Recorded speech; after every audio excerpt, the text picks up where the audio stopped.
You're about to listen to TADPOG. Tyler and Dave play old games. It's a comedy video game podcast. We would like to stress that the hosts are not experts and are really just very crass commentators. Seriously, this is an explicit podcast that happens to talk about video games sometimes. So please enjoy this pretty okay podcast with Tyler and Dave.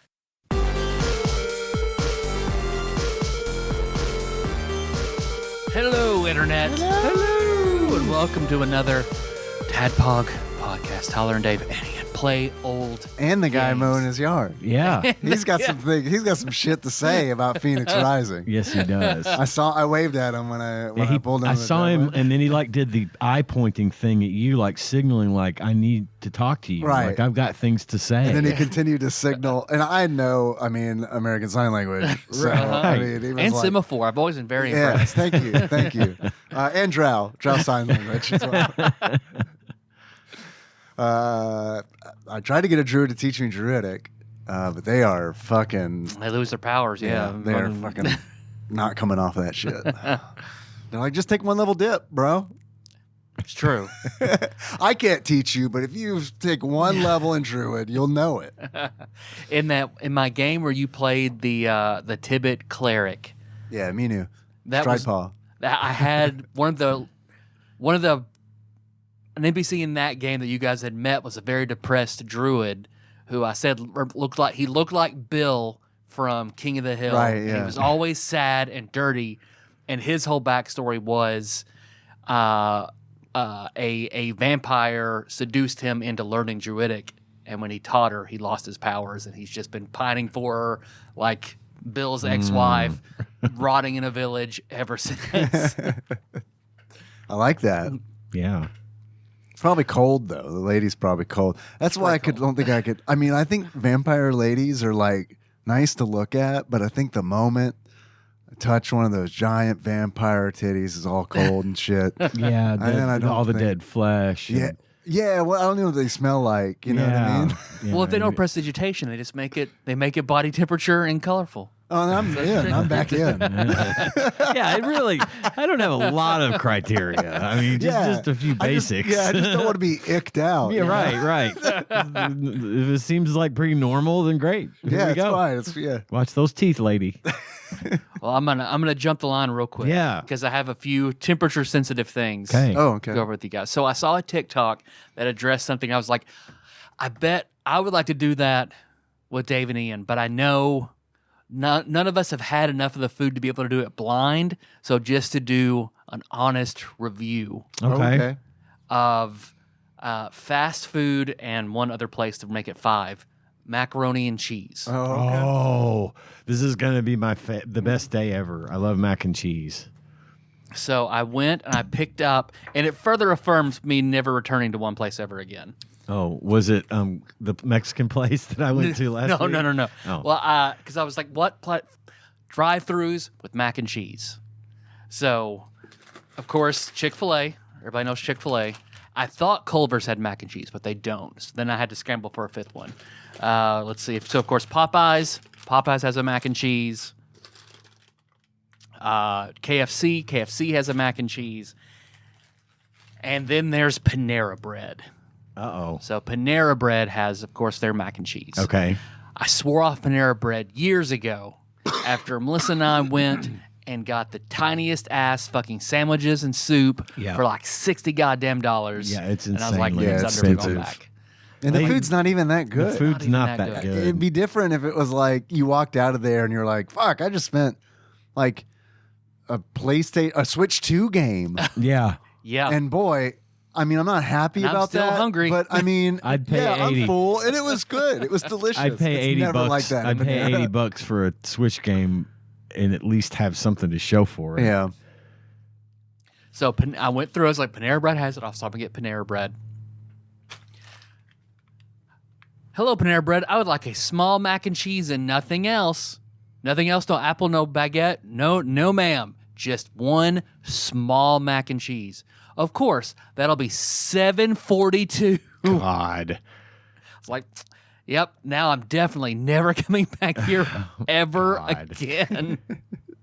That's insane. What if you try it and it's really good? But that could, I don't know if mac and cheese is that good. So did it come normally with anything, or is it a small mac I think and cheese? it came with an apple or a baguette. An apple or a baguette. One of the little pieces of baguette.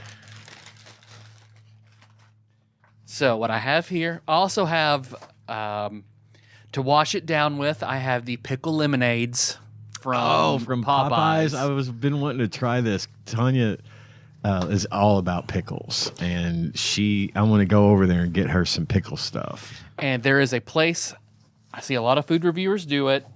Apparently it's pretty legendary. I'd never heard of it until TikTok, but St. Elmo's Steakhouse. I see all sorts of stuff, all sorts of food reviewers going and talking about how amazing their condiments are. And you can buy them online from the restaurant. So I ordered cocktail sauce and their creamy horseradish sauce, which are their call to fame. I do like some creamy horseradish sauce. Particularly their cocktail sauce, which is supposedly the hottest cocktail sauce on the market. Okay. So I also have that and some shrimp for us to try these St. Elmo sauces with. So here I will pass over the pickle lemonade. Thank you. You're welcome. We want to give that a shot first, a little sippy poo. Sure. All right. I like it. But I like pickles a lot. Yeah. I mean, it tastes like pickle juice. Absolutely. It tastes like pickle juice. Absolutely. I mean, it's when I smelled it, I was like, that smells like pickle juice. And then when I drank it, I was like, it tastes like pickle juice. Tastes like pickle juice with a little lemon in it. I could get just a little bit of lemon in there, but I feel like Michael opening the dead dove bag. Like, they said pickle lemonade. I don't know what I expected. Have you had the either of the Hot Ones sandwiches from Firehouse? I hadn't been to Firehouse in a really long time, but they have these. They have two Hot Ones branded sandwiches, and one's a spicy dill. It's really good. So it's a hook and ladder with spicy pickles on it, but it's good. I haven't been there in such a long time. I haven't either. I used to go there a lot because my office isn't far from there. Right, and yeah. we would go over there a lot, but I'm not eating out at lunch anymore, so I've stopped going places. I have my turkey sandwich on a everything bagel. I have a tuna pack with nothing. I just eat plain white albacore tuna and a pack of crackers. Man, I do like. There's some bumblebee tuna. That's what I my get. friend makes spicy Thai. Yeah, it's really good. I love it, really and good. It's pretty much the only way that I can eat tuna. Yeah, I like that, and they make a garlic lemon, which is really good. I don't think I could do that one. And there's another one. Oh, there's a teriyaki one, and it's not that good. I don't like it very much. Nikki picked that one up for me, and yeah, I didn't like it. It was okay, but it's like I don't feel like teriyaki goes well with tuna. I agree. See, I think it's more of a meat or chicken kind of thing, and let's maybe not do that with the fish. Yeah. But Fair. But yes, bumblebee tuna packs. They're like $1.30 a pack. Yeah. And I just buy like 6 or 7 of them every week, and I eat that for lunch. Man, I get worried about the mercury. That's why I don't eat them as much as they're really good. But I don't know, Tyler, do you know how big of a concern is that really? Because people on Reddit, You have to eat a lot of fucking tuna. Like a lot of tuna. Like more than a pack of tuna a day. Like 3 cans a day to actually get considerable, like it build up in your system. No, I don't eat it that much. Just for lunch. Because I also love tuna and I love salmon. I love all that kind of shit that is mercury holding. So yeah, I have looked into this before. I don't love you it. have to eat a lot. But I mean, as far as like a calorie to protein wager, like that's a fucking super great option. It really is, because I think one of those packs of tuna has like It's like 70 calories 65, or something. 70 it's calories. Really low, and it's, Bodybuilders are the ones that kind of saw the effects. They were eating so much of it in a small amount of time for the calorie and the gains and the protein. So yeah, they ate enough of it to see mercury toxicity. makes sense. So what would you guys like to try first? Dealer's choice, baby. Yeah, you got all the serve it up, treasure man. over there. How about we aim low first? All right. Okay. We'll go Panera. with the Kroger. I went and got Oh, when I went man. to Kroger and You I was don't have like, any faith in oh, look, Kroger? there's macaroni and cheese on sale for $2.84, 4 times the size of anything Homie, else. look, man, I've never had Kroger macaroni and cheese, but I'm going to go out on a limb and bet that this is going to be the best good. that we have. gonna Oh be yeah, good. you want to save it for the last? We said for last. I don't care, man. Oh, man, let's do Just it. do Let's it. do Hit it. We'll go full out Kroger first. I didn't get a good look at it when you opened it. It did kind of have like a watery glisten to it, so maybe. I mean, they've been in my oven for like the last hour. Okay. It just makes it chewier. I will take my spoonful and pass it around. Taking big bites. Thank you. Smells good. What's the clumposity? It's not. I terrible. got a pretty good clump. All right, Kroger Deli brand mac and cheese. Smells good.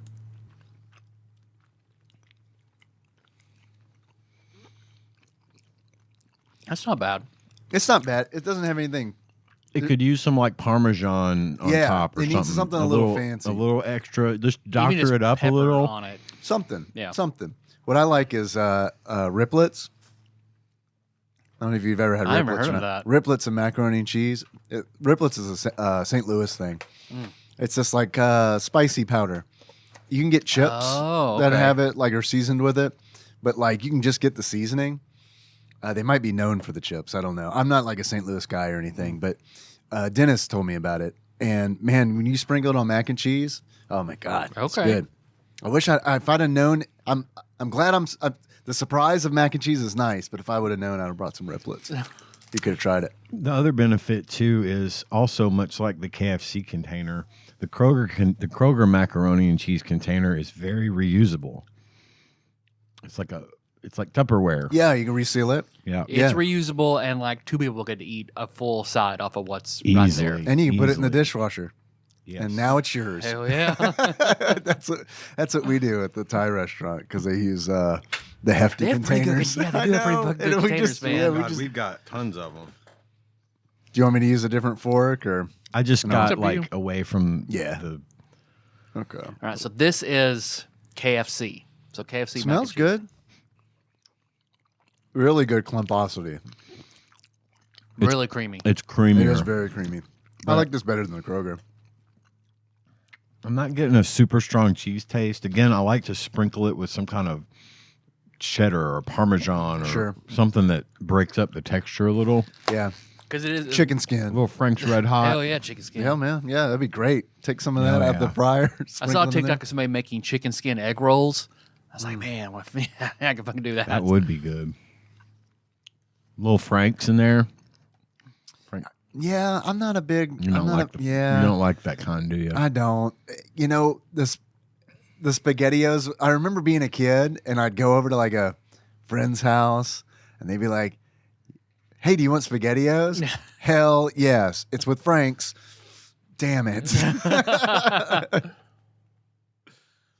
All right, Chick-fil-A. I've had theirs. Henry likes their I get mac and this cheese. mac with my every meal. I don't get That's what Kenna does potatoes. too. I get Yep. mac and cheese. All right, Chick-fil-A mac and cheese.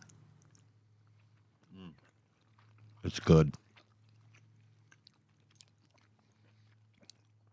I feel like that has the weakest cheese flavor of all of them so far. I agree with that.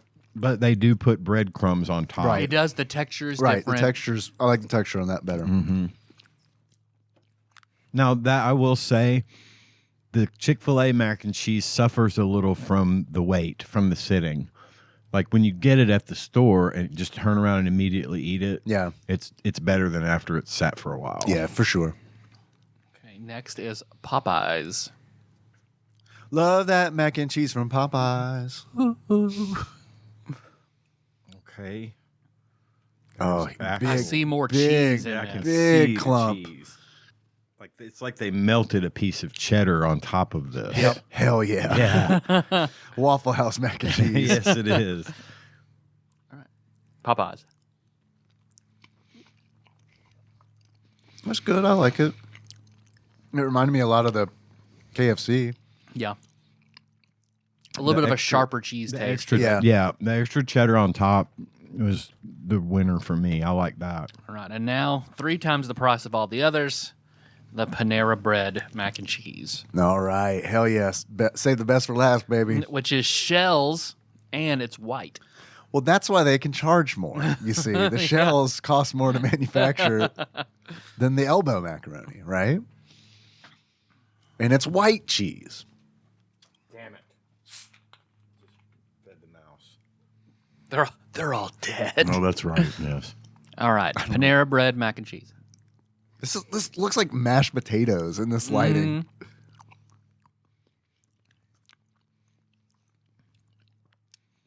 It's all right. This is the best. I like This is the taste. best out of all of it. Yeah. In my opinion. I think that's really good. I don't think it's $7.50 good, but it's really good. It is really good. There you go. Got that. I need like a napkin or something. I dropped a noodle. I dropped a nude on the floor. You airdropped it? I did. There's some I'm packing gonna foam for you, airdrop friend. people on this plane photographs of my penis until someone complains. It's a solid strategy. Gets it out there. Yeah. And I will pour some of this St. Elmo's cocktail sauce, very spicy, into one ramekin. It's flaccid though. It is very flaccid. That Panera mac and cheese hangs in there. I like it, man. It like lingers. I like it too. I used to buy that a lot at Walmart for Choco Chica. What's that? The Panera bread. They you sell can buy. that. They at sell it in Walmart? Yeah. It's more and it's cheaper, and it's basically the exact same stuff. Huh. The market side stuff is the same too. Yeah, it's back in the deli. Yeah, and it's really good. How old are those shrimp? I bought them today. Best by sell by the 25th. I'm So gonna he saw it. I'm gonna abstain. I'm gonna pass on this part if you don't mind. Okay. I'm actually Please, not, You just want a fork in the cocktail gonna- sauce? I'll do that. I'll I'll try do the the fork sauce. thing too, because not that I don't trust you, but because I don't know how I feel about You don't eating want my shrimp right discount now. Kroger shrimp? No, it ain't that. It is that for me. Here, I will pass. You give each one another fork. That way you can dip one in the horseradish and one in the cocktail. All right. If you want to try those. And my creme brulee ramekins. Not mannequins. Here you start. Kim Cattrall? We'll come back this way with them. Maybe can I have one more fork? Yes. Yeah, let's each have another fork. I want to use one that hasn't been in my mouth Yeah, because same. Good call. the sauce is more difficult to figure out where I've dipped my Yeah. fucking dirty ass mouth in.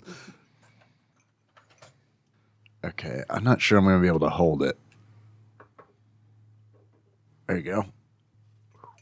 Smell that. For you. All right, I'll test it in the same way as you guys. All right. So, St. Elmo's very spicy cocktail sauce. Mm, That's fucking good. that is. Man, it is spicy. fuck, yeah. God. What is in cocktail sauce? Horseradish. Because I was about to say that's horseradish as fuck. I don't buy it in stores anymore. I make my own. So ketchup, horseradish, Worcestershire sauce, God, and it's a little bit of sweet. lemon juice. Oh, it's okay. Yeah, that's a lot of lemon. It I feels love. like. I love that. I love that sauce. I loved it, but it is hot. I don't think I could eat much of it with. did I not. wouldn't want to make that my only sauce for my shrimp. I don't really like cocktail sauce, but that was. I like the heat, I guess, but I don't know. Ugh. It's the ketchup probably that you don't like. Or you- Yeah, maybe that's where the sweetness is coming from. It just felt really Yeah. just sweet. I think that's some of the better store bought I've ever had. Yeah, I still it's- prefer my own Yeah, Good. because I can make it that spicy. you just can with dial one. it in. Yep. All right. So their world famous creamy horseradish. Here we go. Hell yeah, Mm. hell yeah. Yeah, that's fucking good, Add that to some deviled egg.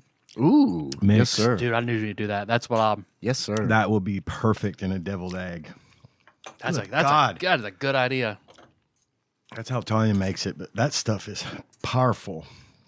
Yeah, it was really good. Is that trash right there? Yeah, may as well be. Throw this noodle away. Well, thank you, fellas, for indulging Yeah. my curiosity. Thanks for bringing that man. stuff. Thank you. That was all very good. What was your favorite of the mac and cheese? The Panera or the Popeyes, probably. That Panero was really good.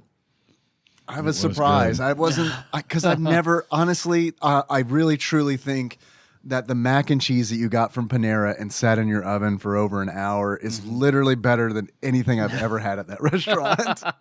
Yeah. I just had never had their mac and cheese before. Yeah. Their broccoli cheddar soup is really good. Their broccoli cheddar soup is good. Their French onion. I like their French onion too. I haven't had that one. But you're like, I'll never have it again.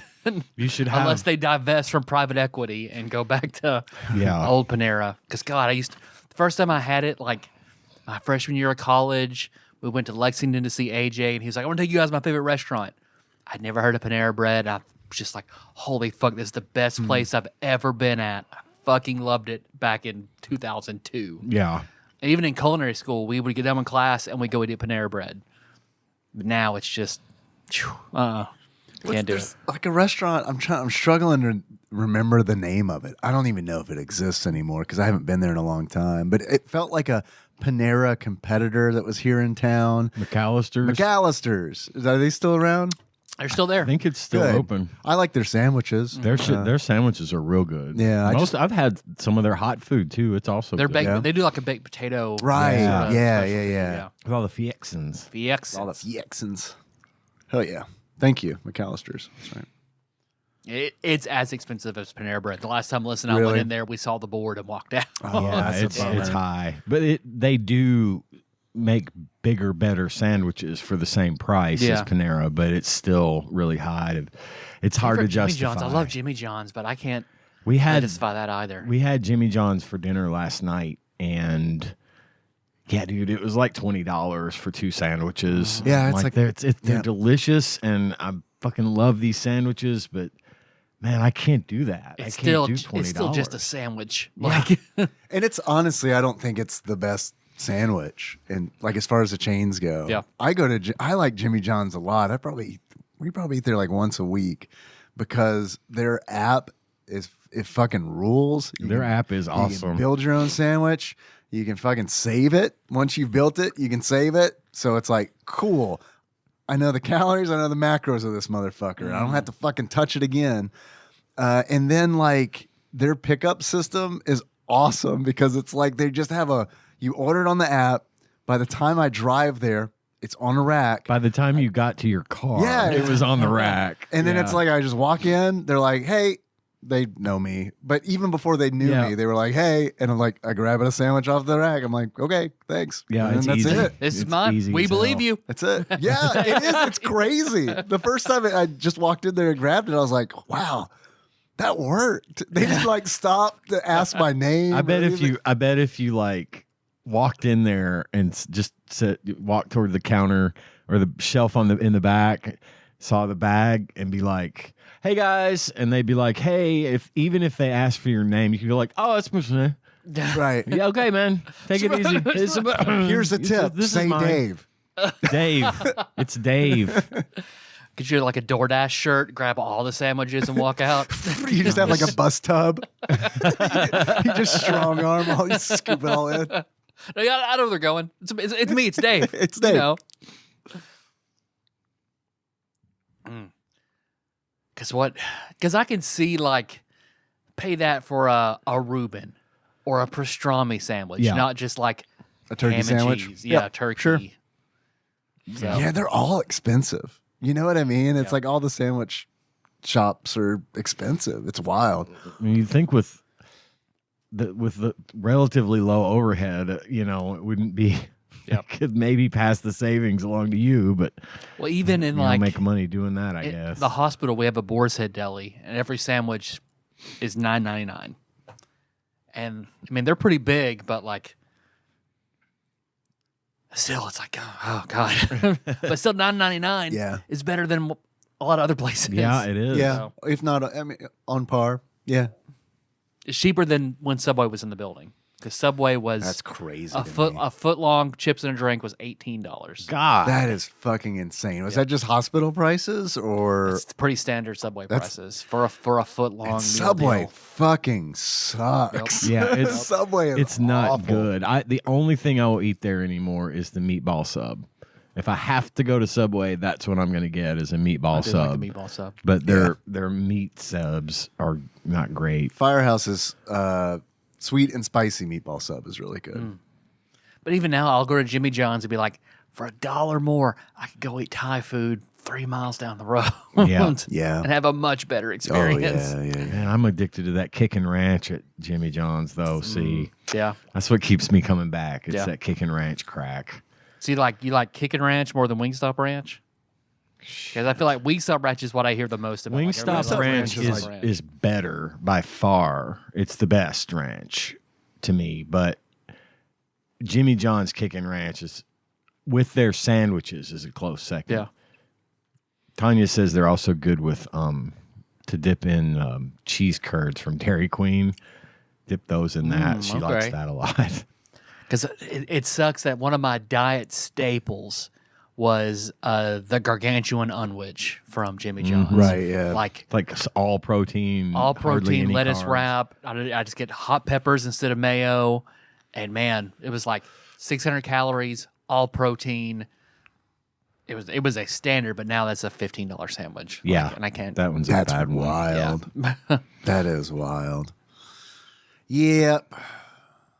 So yeah, shit sucks. Yeah. I mean, yeah, you just get you some Dave's everything bagels. Not the Dave that goes to Jimmy John's, and a different Dave. And then some fucking low sodium turkey and some fucking spicy Man, it's like it's like goddamn Dave sandwich. If only I could make the turkey Dave related. John Turley, Captain Gunner John, turned me on to these fucking famous Dave's pickles they're spicy Devil pickles. spit. They're really good. So they're incredible. Throw some on there. Fuck, man. And then Heinz mustard. I mean, that's not a Dave either, but there's probably some Dave's mustards out there somewhere. Dave's Hot Chicken probably has Dave's Hot Mustard. I hope Maybe. so. Just go into Tyler's Dream Palace. No, there's really that restaurant, Dave's Hot Chicken. The logo is it does truly exist. I need to bring it back up. I know what you're talking about. Yeah, I ate there in Vegas. Yeah. Yeah. For The whatever, rubber chicken is their logo. Yeah. For whatever reason, my brain was like, he means Dave style chicken. Right. Dave's style time- chicken logo is better. Every what time I- you said it, I agree. It is is. better. Phil did it in MS Paint, and it's way better than. So good. When you went to Dave's Chicken in Las Vegas, Yeah. I mean, you just had. I'm Dave. Yeah. I'm This just- is mine. I'm gonna get. Well, I'm gonna there's chicken. get a chicken sandwich, That's some ballsy. fries, and a Coke, and just do what you do for Dave, because I'm Dave. You see, That's the place that they made me sign the waiver when I ordered the hottest chicken. that's right. And it That's was right. not waiver worthy. Oh, isn't that adorable? They think this is hot. Yeah. It would probably kill me, but to a season, I don't know that it would. It was really disappointing. It was really disappointing. Yeah. I'll just put it. It tasted fine. You know what I mean? It just wasn't like, don't make me sign a waiver unless it's fucking really, really hot. You know what I mean? Like, I don't want the marketing. This is not bullshit. giving me heart palpitations. It is not waiver worthy. Yeah, I want to see a fucking deity. Like, if I sign a waiver, I want to see a deity. I want to see a deity when I have to close my eyes because it's too spicy to Right. hold close to my face Right. with my eyes open. Yeah. The chicken sandwich should say "checkmate, atheist" whenever I take a bite. Exactly. That's what they should call it. The atheist checkmate. Yeah. The converter. The missionary. Well, that's my stuff. What you guys been up to this last week? Oh, a whole lot of nothing, man. Just the usual. For anyone interested, Overwatch is starting its next season beginning tomorrow. It's season 16. They are going to launch Stadium alongside this season, so it's now going to be a fully playable mode by anybody in Overwatch. And again, Overwatch is free to play for anyone who's interested that hasn't thought to try it. I have played Stadium, as I mentioned before on the show. It's a pretty fun game mode. It's a little exhausting. And I've been trying to do this thing in the competitive side of Overwatch called Drives, which is a thing they do at the end of every season. They give you like 5 days to play comp, and the more you win, you get you can get like a little name badges that like get a little different or a little more animated, that plates that go behind your name for the whole rest of the next season. And the farther you get, the better the badge gets. But also every other checkpoint on the list is competitive points. And those competitive points you use to buy like weapon skins that are exclusive to comp. So like golden weapons, jade weapons, things. And I've always wanted to have more gold weapons. The problem is they're using it as an incentive to get people to play comp. And comp is very much more difficult. It's longer and more drawn out because like on the map where you have to escort a payload, you have to play both sides. Sure. And if you tie, let's say you get the payload halfway down the map and then time runs out or you get defeated, whatever. The next team then plays offense and has to get the payload to at least that far. And if they do, they win. If you both, I was about to say, what if you tie there? If you tie, you have to play 2 more rounds. Real rounds, regular rounds? They're a little shorter, but they're basically the same thing. And if you tie on those, you can have a fucking draw and nobody gets anything. Oof. So you're ranked here. So when you win, obviously, the more you win, the more you rank up, right? When you lose rank points, and you get 1 shot on every rank to not derank. So let's say I'm silver 4, and I'm lose. It'll stop for at least 1 match. It won't derank me. It's called demotion protection. But if I lose again, then I'm down into like silver 3. How long silver is 2, or it goes the other way. How long is protection in effect? 1 round. So like it's 1 time you get that per level. So if I hit that demotion protection, the very next time I lose, it will rank me down. Gotcha. And it doesn't reset. That's all I was going to ask. Is it on a timer or something? No, not really. I think you have to get to the next level to be able to get demotion protection. Every time you're in a new level, you get demotion protection once. But this is separate from that. These drives are. And what happens is that brings all these people in that don't normally play comp, trying to get points for golden weapon skins. Do those last, or they're permanent? They're permanent. Once you get them, you can switch them out. If I have a few that I've earned, and like Diva and Juno and May on my account all have golden weapons, but I can turn them on and off at will. They're mine to switch. Okay, that's cool. That it's not like just for the season. No, they're permanent. And anyway, so it's got like 6 levels in each on the drives, and all these people are coming in that don't know how to play comp because it's different. I mean, it's just a different mentality. It's the same game with a different kind of a more serious. You want to play it a little more seriously than just being casual.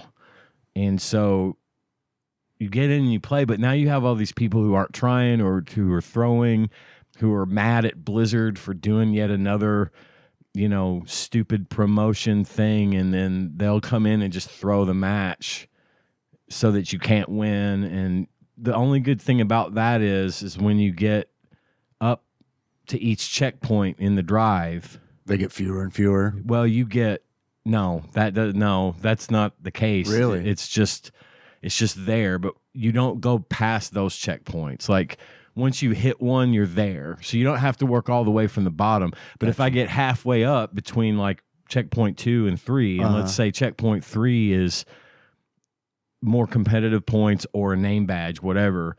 If I start going on a losing streak, it just takes me all the way back to that first checkpoint. Gotcha. Okay. So it's literally like a checkpoint, like a platformer. Yeah, and you're getting punished basically for playing the game in that regard, because it's kind of like, why if you I would rather it be that you don't gain when you lose as opposed to losing progress when you lose. Okay. Like, so when you win, you gain some points. Mm-hmm.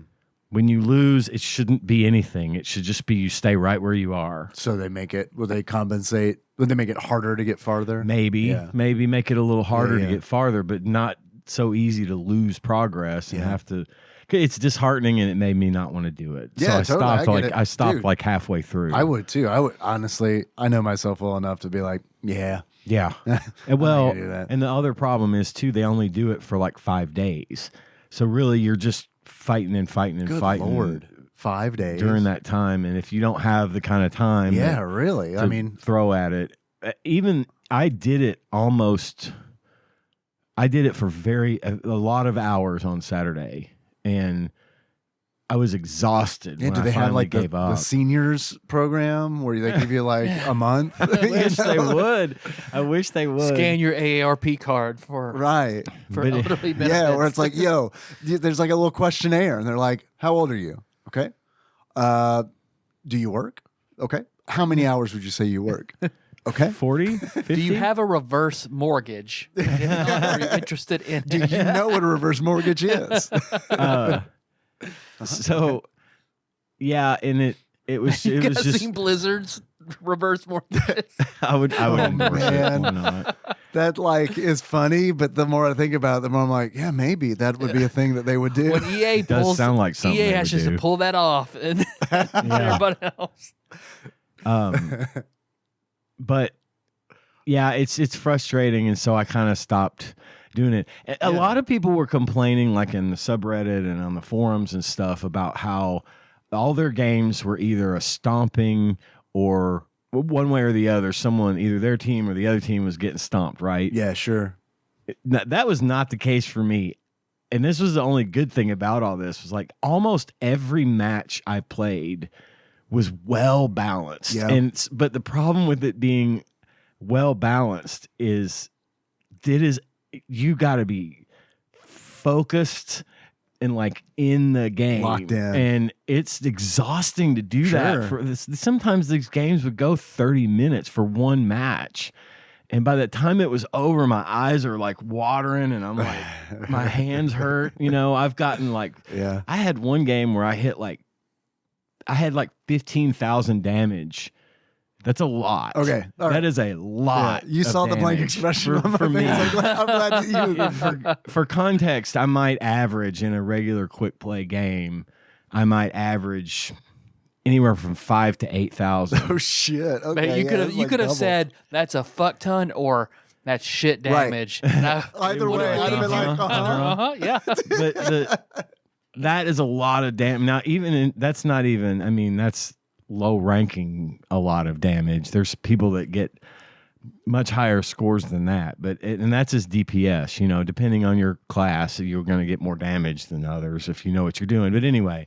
So there was that. And then, of course, like I said, Stadium starts this week. It's a whole new game mode for Overwatch. They're going to be able to switch between first and third person perspective. And between maps, between rounds, as you play, you earn stadium points or stadium cash or whatever, and you spend those points on power-ups between rounds. Right, so right. like I can make Diva's shields twice as wide, or I get 30% of the damage that Diva's shield absorbs as health, or something like that. And you can custom build your character as you go through, and by the time the 7th round comes along, everybody's all buffed up. And you can kind of pay attention to what the other team's doing to see if because you can always swap out of something. Like there's a few things in there, perks or whatever, that are permanent, but a lot of them you can be mixed and matched between rounds. You can take this away to add this or whatever. Yeah, that's cool. I like it. It's a lot of fun, and I'm going to probably play a lot of that this week. Now that the general public is going to be in there, it's got its whole separate ranking system, and it's just essentially another version of the game within the game. That's cool. And then they're releasing a new character this week called Freya. She's a DPS with a crossbow. It's spelled Freja, Tyler, for the notes. She's a really cool character. I played a little bit of her when they had a test. I'm looking forward to playing her a lot more. Aside from that, we did watch a movie called, let me get this right, The Woman in the Yard. I can't tell you who all's in it because the main character that's in it, I've seen her before, but I can't remember her name, and I forgot to look it up. But it's a good movie. It's kind of a horror movie. At one point, the mom who has recently lost her husband in a car wreck wakes up and she has this big splint on her leg. She's trying to. They live out in this house in the country. They had just recently moved out there, and she and her kids are doing their thing. Her kids are being kind of shitheads. You know, she's got a rebellious like teenage son who's kind of an asshole to her, and the daughter's a little girl who doesn't know any better. Just kind of isn't involved in the drama, you know, but sees the byproduct of the drama. And at one point, they look out the window, and there is a woman sitting in about 100 yards away in their front yard in a chair, and she's completely covered in black, like wearing just all black clothing, and chaos ensues. It's a very good movie. I enjoyed it. It was kind of uncomfortable at points to watch, just because just drama and tension between people kind of it was very relatable family drama, I guess, you know. Yeah. But It's like why I can't watch The Bear. right. Yeah, it could be that way for sure. And but it overall I really enjoyed it. It's a good horror movie. It's on your streaming platform of choice if you'd like to watch. I give it 3.5 stars. Wiz and Sage says check it out. And then aside from that, I did a lot of yard work this past weekend. I had a long weekend. You were the man of the yard. I was the man in the yard. Wearing all And black. I was Like that woman from Nope. yeah. I saw that in the trailer. I know I talked about Nope when Nope I is saw awesome. I loved it. it. It was a pretty good movie, but I really felt misled by the trailer and the marketing. I really honestly thought that was going to be a straight up horror movie, and it is not. It's a different kind of horror. I've watched it several times, and I like it a little more every time I watch it. I need but to you're watch it not again. wrong that it was misleading. The visuals in that movie Yeah. super striking, and I don't mean from like a special effects point of view. I mean it from like cinematography. Yeah. It's like the cinematography in that movie is really, really impressive, and there's Yes. some really like memorable things. But Sure. but based on the trailer, because that fucking trailer, I saw the trailer and I was like, oh fuck, this Yeah. looks scary as Yeah. shit, man. Holy does. shit. I Like, know. and I don't get scared a lot watching movies. Like when I play scary like survival horror video games, that's when I get scared. Right. But when I watch movies, I don't know. Maybe I've seen too many of them. I still like them, you know. but- Right. They just don't. It's it takes a rare. lot to get your Right. to get you to be like Right. And a lot of them use the same scared. tricks and stuff for like jump scares and all that. But Yeah. anyway, I remember watching Nope and being like, damn it, I like that, but I wasn't fucking scared like at all. I know. It wasn't scary, like it didn't terrify me, but it was scary it was scary in a way that they didn't advertise. Sure. I guess. Yeah, I get is it. probably where I'm going But with when you that. said the woman all in black, that's what I thought of is the woman at the show who's wearing all the no, like the black veil. she's dressed similar to that woman in the See, black veil. I think the director of Woman in the Yard was like, man, they didn't do enough shit with that woman in black in Nope. I saw her in the trailer and I was like, what the fuck? That's scary as shit. But they didn't do anything with her. So I'm going to make a whole movie about her. It could be. It absolutely could be true. You never know how things like that could work out. But yeah, I mowed the yard and oh God, I pressure washed my house. Was it like playing the game? Right. Huh? Was it like playing the game? No, it wasn't nearly as Didn't have much a fun. DeLorean. I didn't have a Final Fantasy, city to clean. Yeah, and plus I used this stuff on the house called mold armor, Yeah. and it's really great, but it's bleach. It's just bleach. And so I was smelling bleach for like 4 hours straight trying to. Homeowners don't know it's bleach. And so yeah, I was very sterile, my Yeah. house was very sterile after that. But the house is nice. It looks That's good. It's all nice and clean. I had put it off for a year. I didn't do it last year, so I committed to it and got it done. So I need to pull some ivy off of the front of our be house. careful. Last time I pulled a bunch of what I thought was ivy. Was it poison and ivy? It was poison, and that's when I got that big poison ivy infection. It was gross. Yeah, if it's poison, I'll just have someone else do it. Yeah. Someone who's either not allergic or doesn't care. But that's it. That's my long, boring week. Your neighbor gonna set it on fire when he's. That's true. Hey, Terry, you want to burn something? He'll do it Yeah. accidentally. What about you, Dave? What have you been up to? I played some tabletop online. I think I've mentioned Forbidden Lands before. Did a little bit of that. That's a really cool like system. I think we're gonna pivot off of that soon. There's this game called oh my god, Shadow Dark, that I think I'm gonna run. I think I'm gonna run it like as like a hex crawl because I've been in like a real like hex crawl kind of mood. And then obviously this probably goes without saying, been playing some Final Fantasy. Ian, you talking about like getting through a match and like feeling exhausted. Yeah. I've been leveling White Mage and like I get done with a dungeon, I don't know, 20 minutes in that range, 20, 25 minutes. Fuck, man. Especially after healing it the first time. Yeah. I get on the other side of that and it is like, whew, okay. I don't know whether to take a break because I'm exhausted or just keep doing it because everything's fresh. Right. I don't have to Right. like struggle to remember like mechanics and shit. But that's how I've been feeling. And that's why it's only 85 now. I feel like, because last time it was 69, I usually feel like, Nice. thank you. I usually feel like it takes me 2 weeks to completely level a job. But White Mage is taking a bit longer. It's fun. You used to lock in so hard you're mentally exhausted. I personally do. I know like people who play Final Fantasy are probably going to laugh at hearing that because it's probably second nature to them. But for me, yeah, I really have to like lock in and like. Well, if you miss your heals, I mean, it's a wipe. So It could be a wipe. Yeah. You have some tools where it's like you can swift cast a raise. You got to do it fast. Like if the tank goes down, you do it fast enough, and then the tank, does his job and gets all of the mobs back on him. You're okay. But yeah, it's tough. That's tough to pull off. And yeah, man, it's not. I don't know when I healed in Final Fantasy 11. I don't know if I was just doing it wrong. But the way it works in 14 is like you're not only healing, you're also dealing damage, and it's like that's your split role. Your you just support. kept Dia on in 11. That's all you had to do. So Okay, yeah, okay, then I was doing it right. yeah.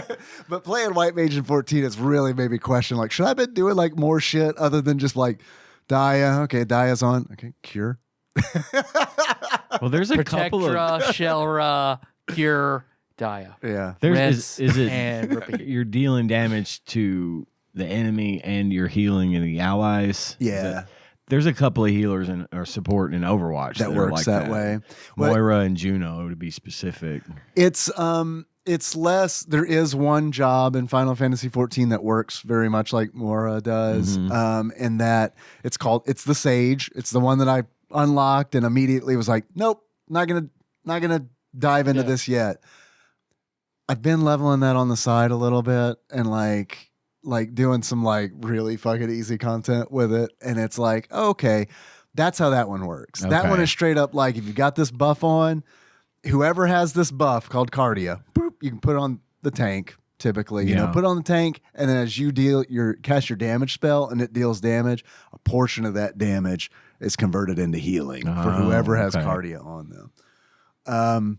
I just wanted to do White Mage because like White Mage was like the first healing job in the game. And I felt like it would be a really good, I've leveled Scholar a little bit, which is another healing class, but I think that's who mains that. Zal's mains that, yeah. Zal's a Scholar. It's like Zal or Grim, but yeah, Zal. Yeah, Zal's a Scholar. And he taught me how to Scholar. But then at 70, what happened? You share levels between Summoner and Scholar, and I hit 70 as Scholar, and I was like, man, I just want to level 70 to 100 as Summoner. So I didn't do any healing after that.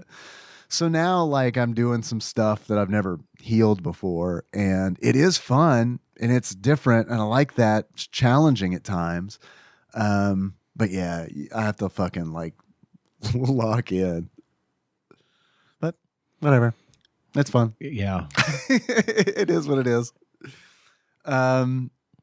And then I'm getting used to a new deodorant. You guys ever have to deal with that? Recently, actually, I just switched deodorants as well. What did you switch from, and what did you switch to? I was on. I have to use antiperspirant because when I sweat, if I just use deodorant, I sweat like a fucking pig. Yeah. Like I have to stop the flow. You gotta plug it up. Plug it up. And I was on the Right Guard 72-hour Okay. stick, the white stick. Yeah. But it leaves these little white balls. You know, they rub off. I've never used it. It'll clump up, and like so on my bathroom floor, you'll see how these little white. Degree did that for me. I Yeah. stopped using Degree. So Tanya was getting mad at the fact that my deodorant little pellets were all over the bathroom floor.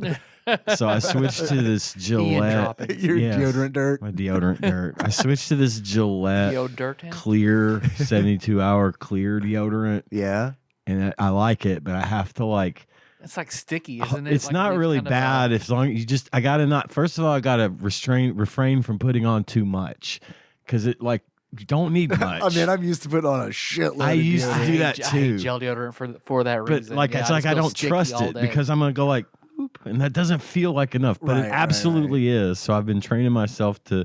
But like I put it on and then I have to like kind of hold my arms up and let the air dry it it a out. little bit, and then it's fine and it works I could great. use some more of that motion though. Yeah. You should see it when I'm naked out of the shower.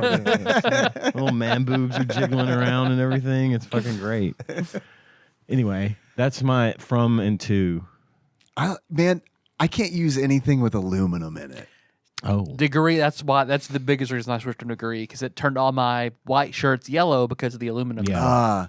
Mine, it just fucking like, if I use deodorant that has aluminum in it, it clogs my fucking pores, and that sucks. I don't know if you've ever had clogged underarm pores, but that is not fun. It's painful. It's because it's designed to close them up. Jamming metal in all your holes. Yeah, exactly. And I got like sensitive fucking baby skin, so like that doesn't fly with me. I use the Dove Men Plus. Yeah, is what I That's use. what I used to.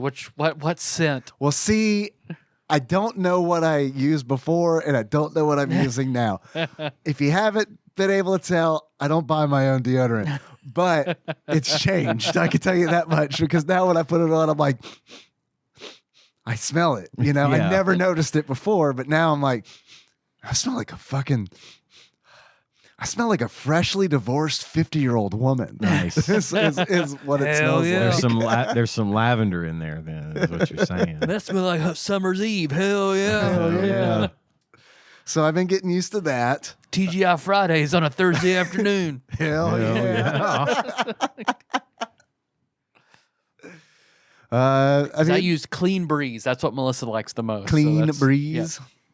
So she doesn't want me to wear cologne, but enough deodorant that she can smell my deodorant. You never wear cologne? I don't either. She doesn't like it, so I never wear it. I was at El Torito yesterday, and I was really close to asking the waiter, "Hey man, what are you wearing cologne? Or is this just like It's Axe body how spray. you smell?" Because like, This a new I wanna taco s- flavor? yeah, I want to smell like you, man. I smell don't use good. it either. I don't want to be like the smelly guy. I like the.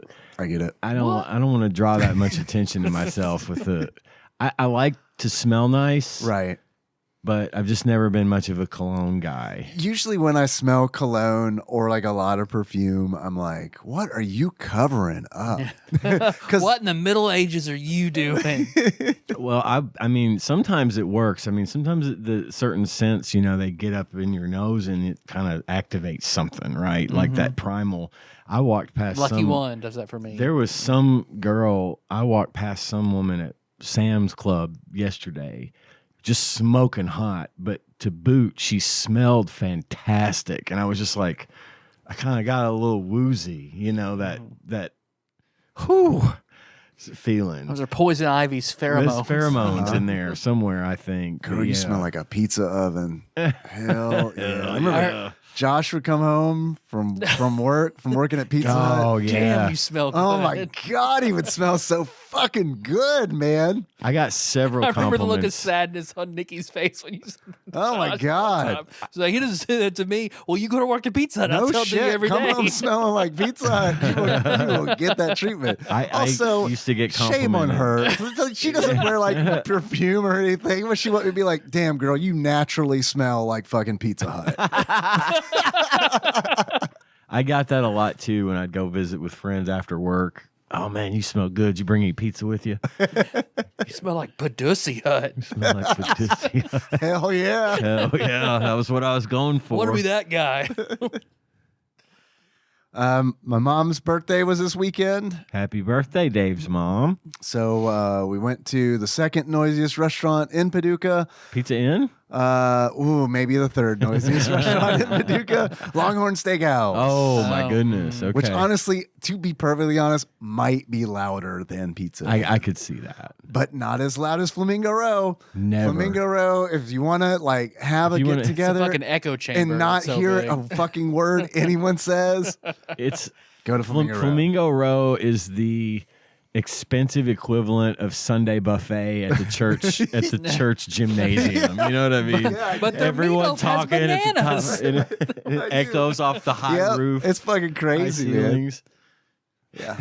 The Longhorn is not much better. That was straight up just like a. And this was on a Saturday. It was on night? a Saturday. Well, Texas Roadhouse has all the sound dampening peanuts on the Yeah, floor. we should have gone. We should have gone to Texas Roadhouse. Actually, no, I don't think we should have gone to Texas Roadhouse. No, you'll never get to eat. I know, right? You're still waiting today to get in there because the place is packed. It's packed Yeah. 24/7. Constantly. Yep. Not only It's like was it 11 o'clock in the afternoon. It's full of people eating steak for lunch. fucking crazy. I know. It's because it's cheap, relatively, but It was. Is it? it is relatively Compared to cheap Panera compared Bread. to Yeah. the other steakhouses. I mean, but they also, I feel like they have better steak at a fair price. Yeah. And it's just, that place is never. They're not the busy. number one corporate chain at the moment. They dethroned Wow. all the whatever the other properties are, and Olive Garden. Olive Garden has finally been dethroned by Texas Roadhouse. I can believe I didn't know Olive Garden was It was still number up one. there. Olive Garden is, so when Henry was like, he wanted to go to, this is how often we go to Cracker Barrel. The other day he was like, you know where we haven't been in a while that I want to go? I was like, where?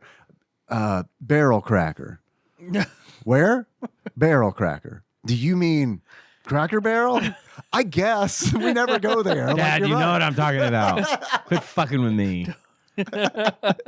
So I was like, well, I mean, we might go to Barrel Cracker for Gram's birthday, but when I talked to her last, she was leaning between either Longhorn or Olive Garden. And he was like, I hope it's Longhorn. And I was like, me as well, because like, That would be Sigma. yeah.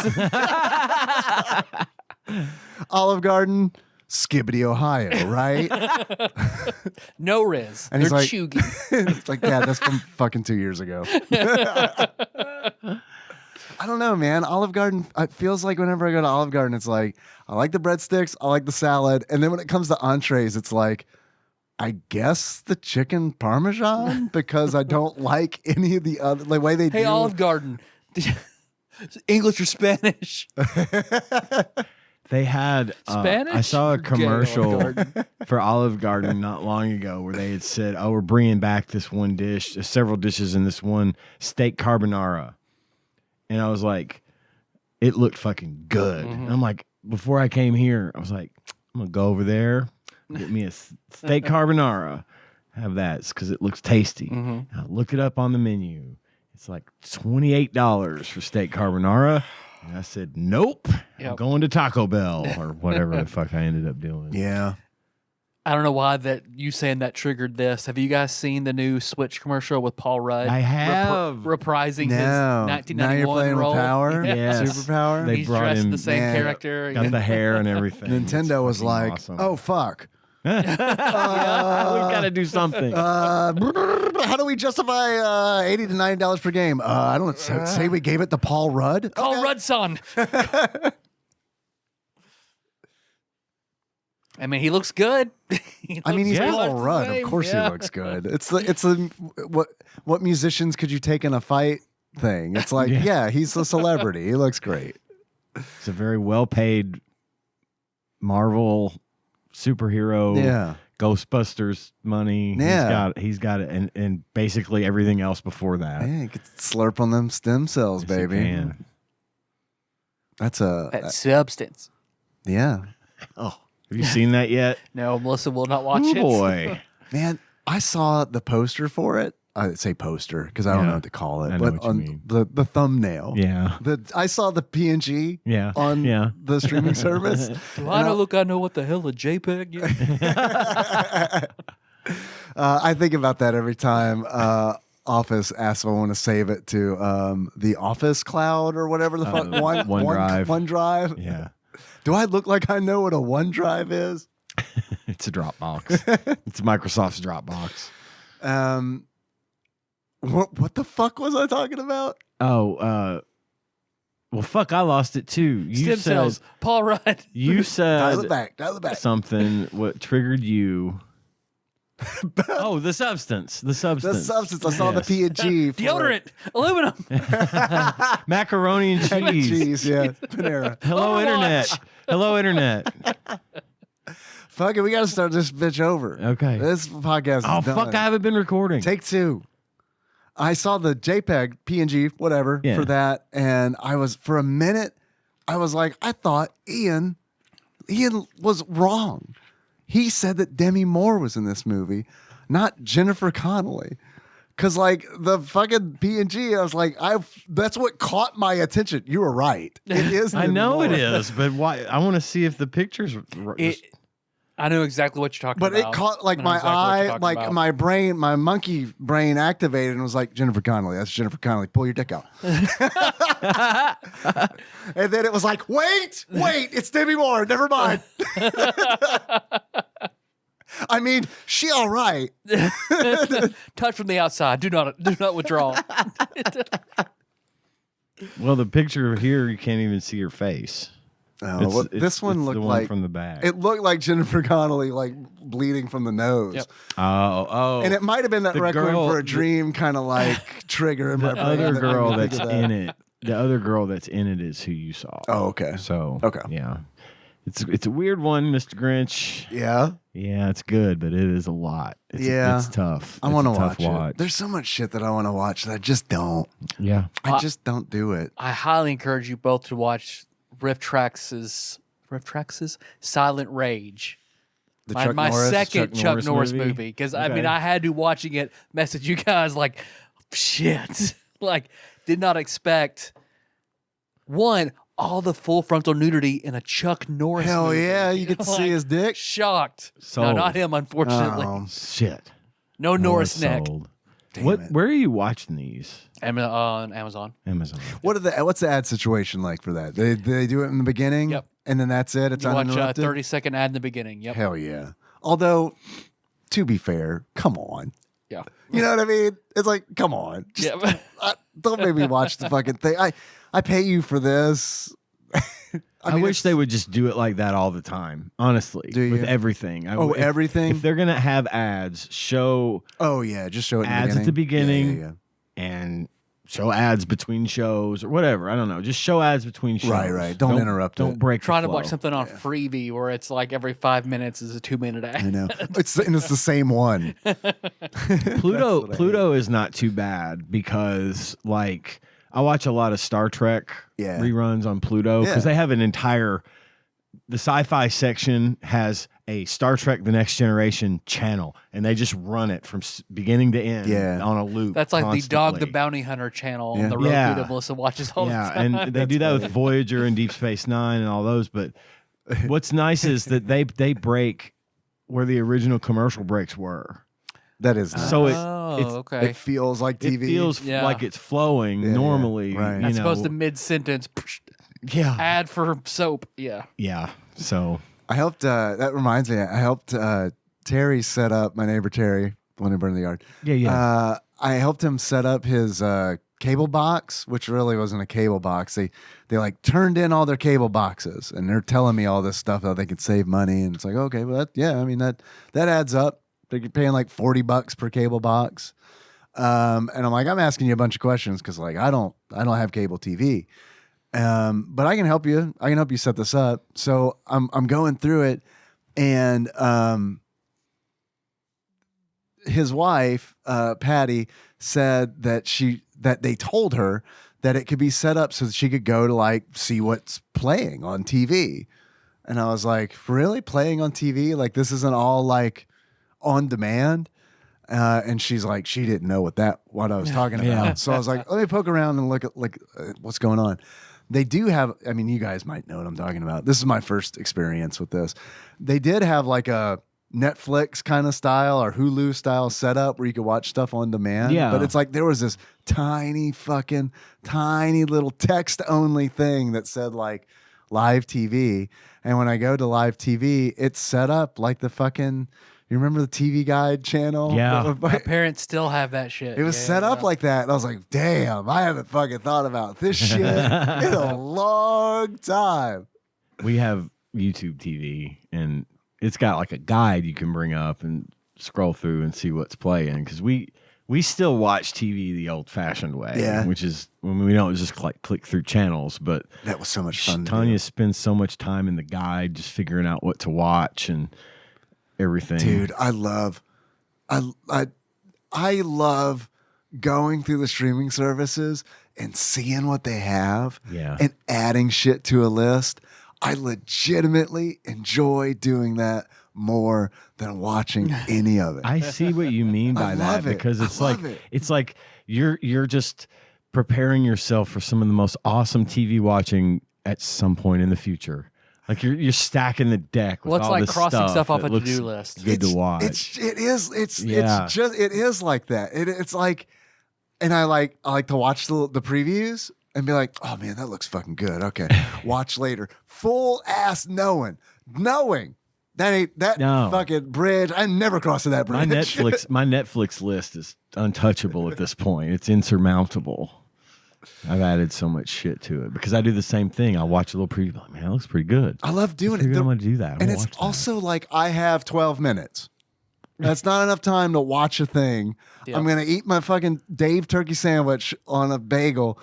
And I'm going to be like, okay, for 12 minutes, I'm going to be like, these are the things that I could be watching if I were 20 years younger than I am now. Yep.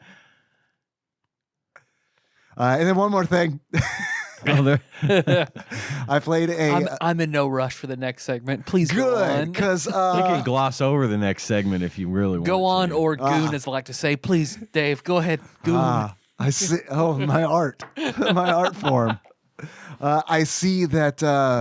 Okay, cool. You've cottoned on to what I'm doing and doubling down. Would we like to try the macaroni again? All right, guys, we're going to talk about Rise of the Phoenix. Whoop! Looks like we're out of time. Get you guys. Yeah, because our producer's over there signaling that we need to wrap it up. For reference, just listen to our episode of Nogumata's Ambition. Same thing. Apply all of that to Rise of the Phoenix. Yeah, you take Japan, make it China, and you're done. I do want to do my achievements because I have some. Okay. And I think they're fucking terrible. That's why I want to say them. Oh man. Okay. Depending on what you say, some that I had might be back on the table. Cool. Okay.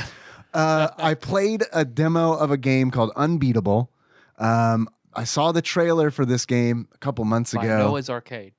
Yeah. Bill Murray's brother made it. That's fucking crazy. I saw the trailer for it a couple months back. It's a rhythm game. And the art style for it and the music was what really drew me to it. It's not like your typical rhythm game kind of music. It has more of like a dare I say a Scott Pilgrim versus the World kind of like vibe to it. I would be really surprised if the developer, didn't bring up Scott Pilgrim versus the World. But it's like set in a world where like music is outlawed. It's one of those. Yeah. And they play it to like, they don't play it super serious, but you can tell that there's like, they want to strike some emotional chords with you. I kind of wish that they hadn't put the demo out or waited, because when you start the demo up, it says there's a screen that's like, yo, and it's very casual. It's like, we realize that this is rough. Just know that this is rough. I wish they would have waited until it was not so rough, because like there's stuff in it where it's like, damn, y'all should have waited. Y'all should have waited to put this demo out, because like I'm going to come back and try the next demo you guys do, but like I don't know if everybody's gonna. But I don't know. Unbeatable. Look it up. It's kind of one of those where it's like, if you look up the trailer and watch it, you'll probably know. You'll be like, oh, okay, this is for me, or this is not for Right. me. So I hope they're able to really polish it, because it's like the songs were really good. And the art style is really good. They do some really cool like 90s like style effects with like visual like blooming and like VHS tracking and like that kind of stuff. It looks really it's really nice. Okay. So yeah, I hope they are able to tighten it up, because man, there's some real potential there. Awesome. Hell yeah. Hell yeah. That's it for me. All right. You guys want to Wish you talked like that all the time. mosey on over? That is it. That is all for me. Are y'all ready to rise y'all Phoenix up? Rise that Phoenix, baby. That's what I'm going to do here in about 30 minutes. Good Lord's willing, the creek don't rise. Get in the car, drive home, rise that Phoenix up. Have you ever seen that Southern woman on TikTok that goes around saying all those Southern phrases? And like she's like behind a trailer or something. Or, when no, she does she's just it? kind of walking around and filming herself, and she'll say like, "Well, if you're well enough to complain, you're well enough to stay in school," and shit like that. Just coming up with like specific like phrases for specific situations, and it's funny because I listen to her. I wish I could find her. I gotta find her, and I'm try to say her name, but I've heard every one of the phrases that she's. I say some of these phrases. Is that the same woman who does the anime titles in like Southern? No. Okay. I know who I follow her. She's great. I follow her. Can I pet that She's dog? People are always asking her to say, "Can I pet that dog?" Can I pet that dog? Now this woman is a middle-ish, like maybe late mid-30s, early to mid-30s, brunette hair, and it just shows her like walking through her yard, filming it, but she'll just keep saying all these Southern phrases. It's fucking great. Rise of the Phoenix. Rise of the the Phoenix. A Koei game. Do we have an email? I do have an email. We have content. Oh, that'll eat up some time. We have I content. wish we had known about the Koei games ahead of time, because they all could have fit in one episode. Dude, there's no fucking way I want to do all of these in one episode. They're really like, I feel like it's not like a sports game franchise. Because it's like, I feel like they're all different enough that it's like they warrant their own episode. Yeah. Which kind of, I don't know, man. I don't want to say that stinks. I didn't really like Rise of the Phoenix, but that's not to say that it's a bad game. It's just like super 100% not what I want to play. Yep. And I played this game. I tried to play it twice, and I spent an hour each time. And it's like after the second hour, because I did an hour and I was like, dude, I can't do this anymore. And then I came back a couple days later with like a fresh perspective. I was like, okay, we're going to do it. I'm going to get through this first fucking scenario. And then an hour later, I was like, I haven't even taken over a city. And not only did I not take it over, like, I didn't know what the fuck was going on. And it's just trying to move. Just trying to move. It's just like, I should do a hip move and just pick a square right, exactly. and just do it. It's not intuitive, and that's my biggest complaint. Your troops are exhausted now. I just want. I'm not even at anybody. How about a screen that says, "Here's your exhaustion units." You have 38 of 42 exhaustion units, and it costs X amount of exhaustion units to move Y spaces. You know what I mean? Like that's what in a game like this, that's what I need. I need some fucking like screens. I need some tool tips. Because Dave ain't reading the fucking 80-page manual. And it come with a map, And apparently. I thought it looked more stripped down than some of the others. Nobunaga's Ambition. Yeah, Yeah, and I agree. Jim Fire. Fire. I felt like out of There are all just of these. so many castles and so many scenarios and so many people. I don't know Chinese, and that is my fault that I didn't learn Chinese to play this game. But I don't know Chinese. You're no Wayne Campbell. And I'm not. I'm also no Wayne Knight. But what am I going to do? So in Jim Fire, it was like, cool. These places all have fantasy names. But in this game, like my advisor would be like, yo, dog, Jingxi from G Tai is working against you. And I'm like, oh, okay. Let me pull up the map. Okay, who from where? And then I go to like each city. I hover over each city with the cursor and be like, was that the city he was talking about? I don't know. And then I go to the next city. I'm like, fuck, this sounds just like that other city. Like, I mean, it's just like, I don't. Like, Am I looking for Yon T? No, that's a D&D thing. I don't know what the fuck I'm doing. This is like, and it's on me for like not knowing jack shit about China. Also, come on, my school like didn't teach me any of that shit. No, none of that. None of that shit. Mine either. My school was like, there's this place called China. Anyway, the Boston Tea Party. Yeah. All right, I'm gonna take a breath. So that I set a record on this game. okay. I didn't look to see what it was. I thought it was going to be an RPG. It sounds like it would be. And I turned it on, saw what it was, turned it off. I didn't play it. I didn't try because I knew I didn't want to. I knew I wouldn't know what the fuck was going on. Fair. I'm terrible at games like this anyway. And ones that are, I'm just not willing to put in the time for something that I just absolutely know. It's one thing to play a bad platformer.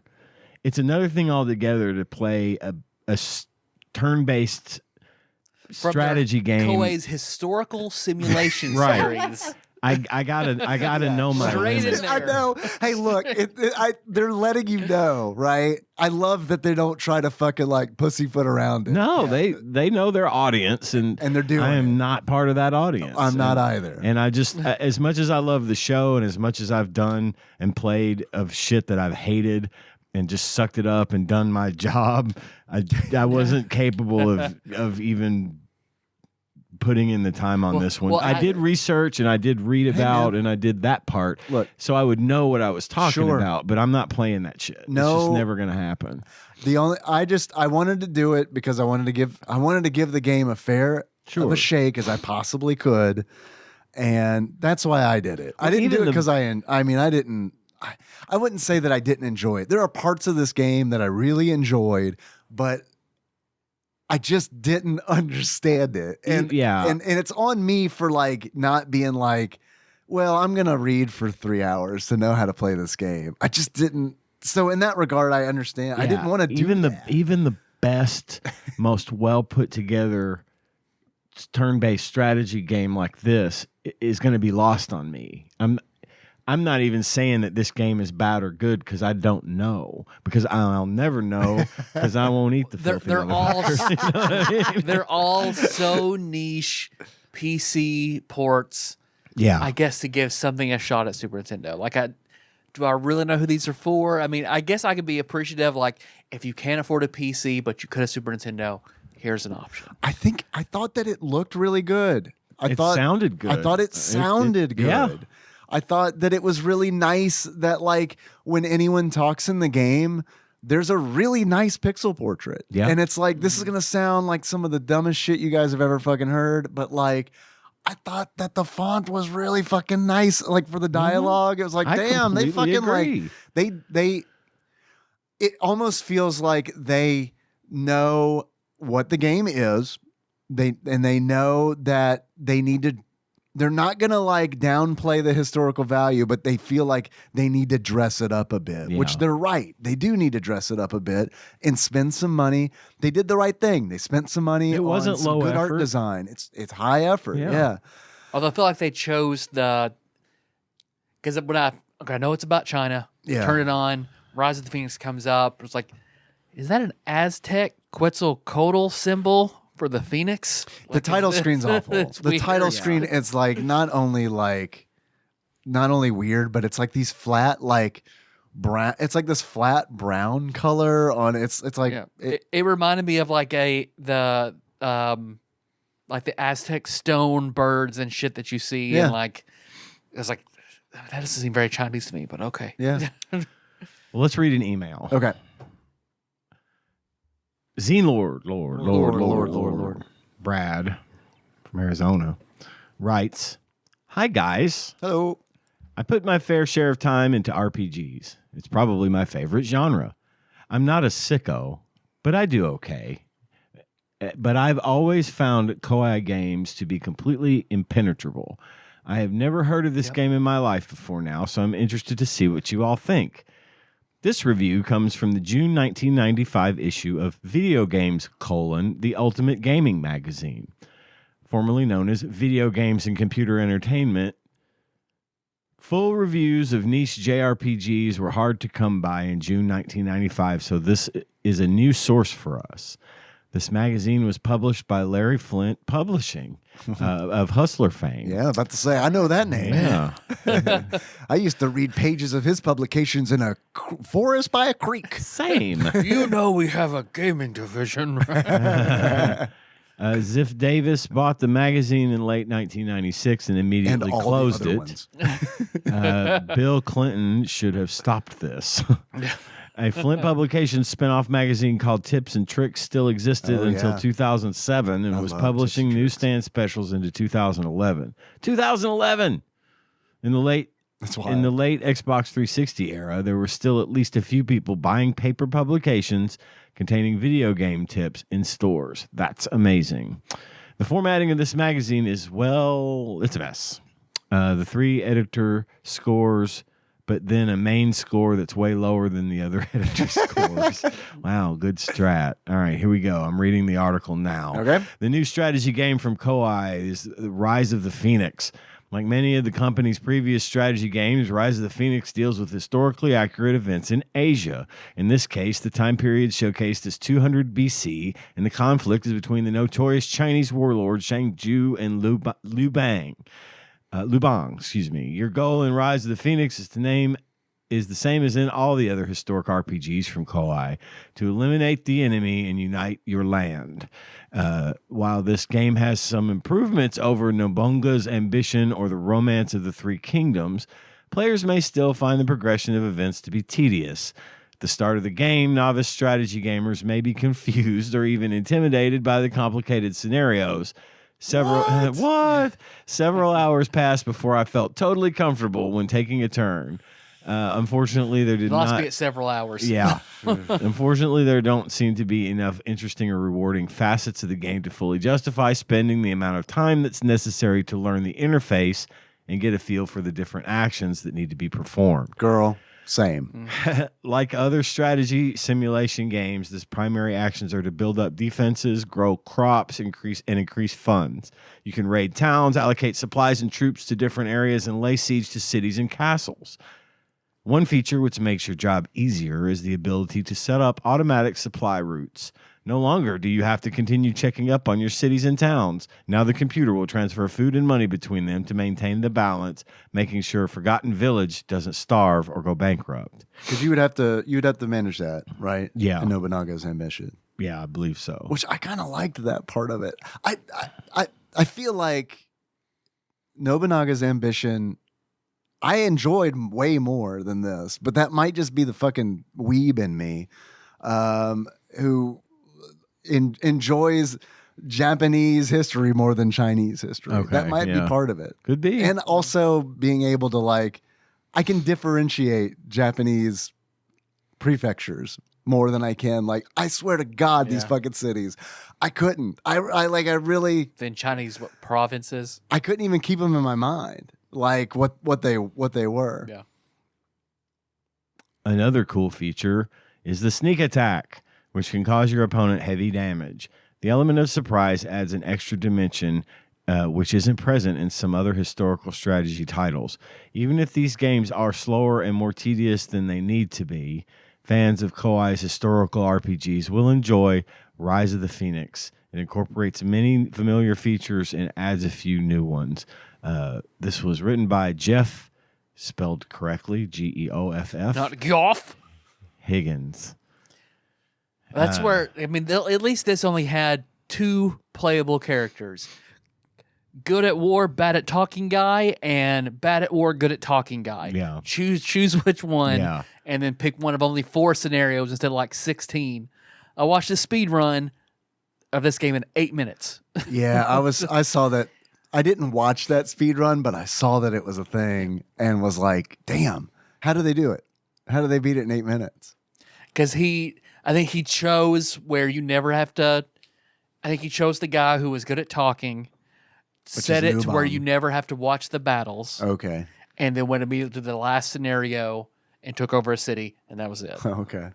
And even the battle, like overmap, looks like Shining Force 1. Yeah. And then in battle, I feel like that looks pretty good. Shining but even Force then, 1 meets Super Mario Brothers 3. It was like, with like the roads and shit. Yep. So Even the battle, them firing arrows at you, it looks like they're just throwing wiggly forks Yeah. back and forth.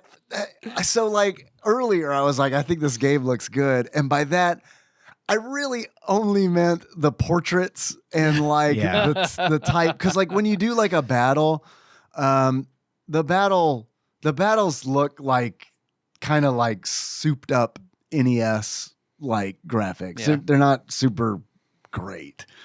Group of 4 brown and red guys or group of 4 silver and blue guys? Right. And then like I got frustrated when I realized, and I don't remember how it was in Gemfire. I don't remember how it was in Nobunaga's Ambition. But I will say that when I was playing Rise of the Phoenix, I got frustrated that I had no direct control over the battles. It's like the only stuff that I could control is like before the battles, where it's like stage everything and then Right. you And turn then them loose. And then the battles, yeah, they just play out. And that was frustrating because it's like the battles are that's the coolest thing. That's you're not letting me play the fucking I want to be part of most the interesting fun thing. part, right? Yeah. The editor Gabe gave this an 8. Koei does it again, a literate game for intelligent players. Chris B. That explains why I didn't like it. Chris B. gave it a 7. Chris Black? Yeah, probably. Think about it. Yeah. You'll need plenty of time to explore its subtleties. Think about it. Betty gave it a 7 as well and said lots of depth. A good one for the brain. The overall breakdown, however, graphics, 6. Could have used more detail. Sound/music, 6. Hear the clank of the swords. Playability, 5. Gets a little tedious. Overall rating, 6. Good. 6. Good. All right. That's the sum total of everyone's review. Which is And the end of the article. Okay. Thank you, Brad, Teen Lord, Lord. Yes, thank you for the Brad. article. Zine Lord. How many more Koei games do we have? There's a few. Because I'm trying to look at the list and it doesn't even make any sense to me. There's a few. Because we've done Romance of the Three Kingdoms. We haven't? No, I don't think so. Oh, shit. Okay. Let me just throw in Google real quick. Tadpog, Romance of the Three Kingdoms. I know we've done Gemfire, We have. Aerobiz and Aerobiz Supersonic. Yes. Nobunaga's Ambition. Yes. Have we done Liberty or Death? No. Or PTO? PTO 2? No. And what I've heard is those, I feel like we can do this together. PTO Okay. and PTO 2, right? Yep. It's the same shit. It's covering the same shit. But like I've heard those are like the crunchiest of the Koei games. Like those are the ones where it's like micromanaging a bunch of shit. And Nindo? Way Up the Ninja? I don't know that one. Because that straight up has the Super Nintendo cover. Oi. Or I say koi. Yeah, I don't know, man. I mean, if you really want to do them all together, I think whatever, right? I mean, because it's like we're gonna say the same shit. It's not like unless we can get someone on for each one, we're just Yeah. gonna be saying the same shit. What we really need on Koei games is a fourth mic. And if you're listening to this right now and you're like, "That's me," it's not. Just Are wanna go you ahead. Joe Coy? I want to jump right in front of, cut you off right there. The first thought in your mind was, "It's me." No, that's not how it fucking works. But what we need is a fourth mic who knows these games, like when Pinball Archmage Chris Edler was on for Aerobiz. Yeah. Yes. Because that was, I feel like, some good talk about It the really game. was, and he was able to add insight that we're not going to get. I wouldn't have because because gotten he there. liked the game Sure. and he played And it it's a lot. partially his and profession. It's also partially exactly his profession. It's what he did. He's for in a the while. Aerobiz. He's in the Aerobiz. That was relevant for sure. So I don't know.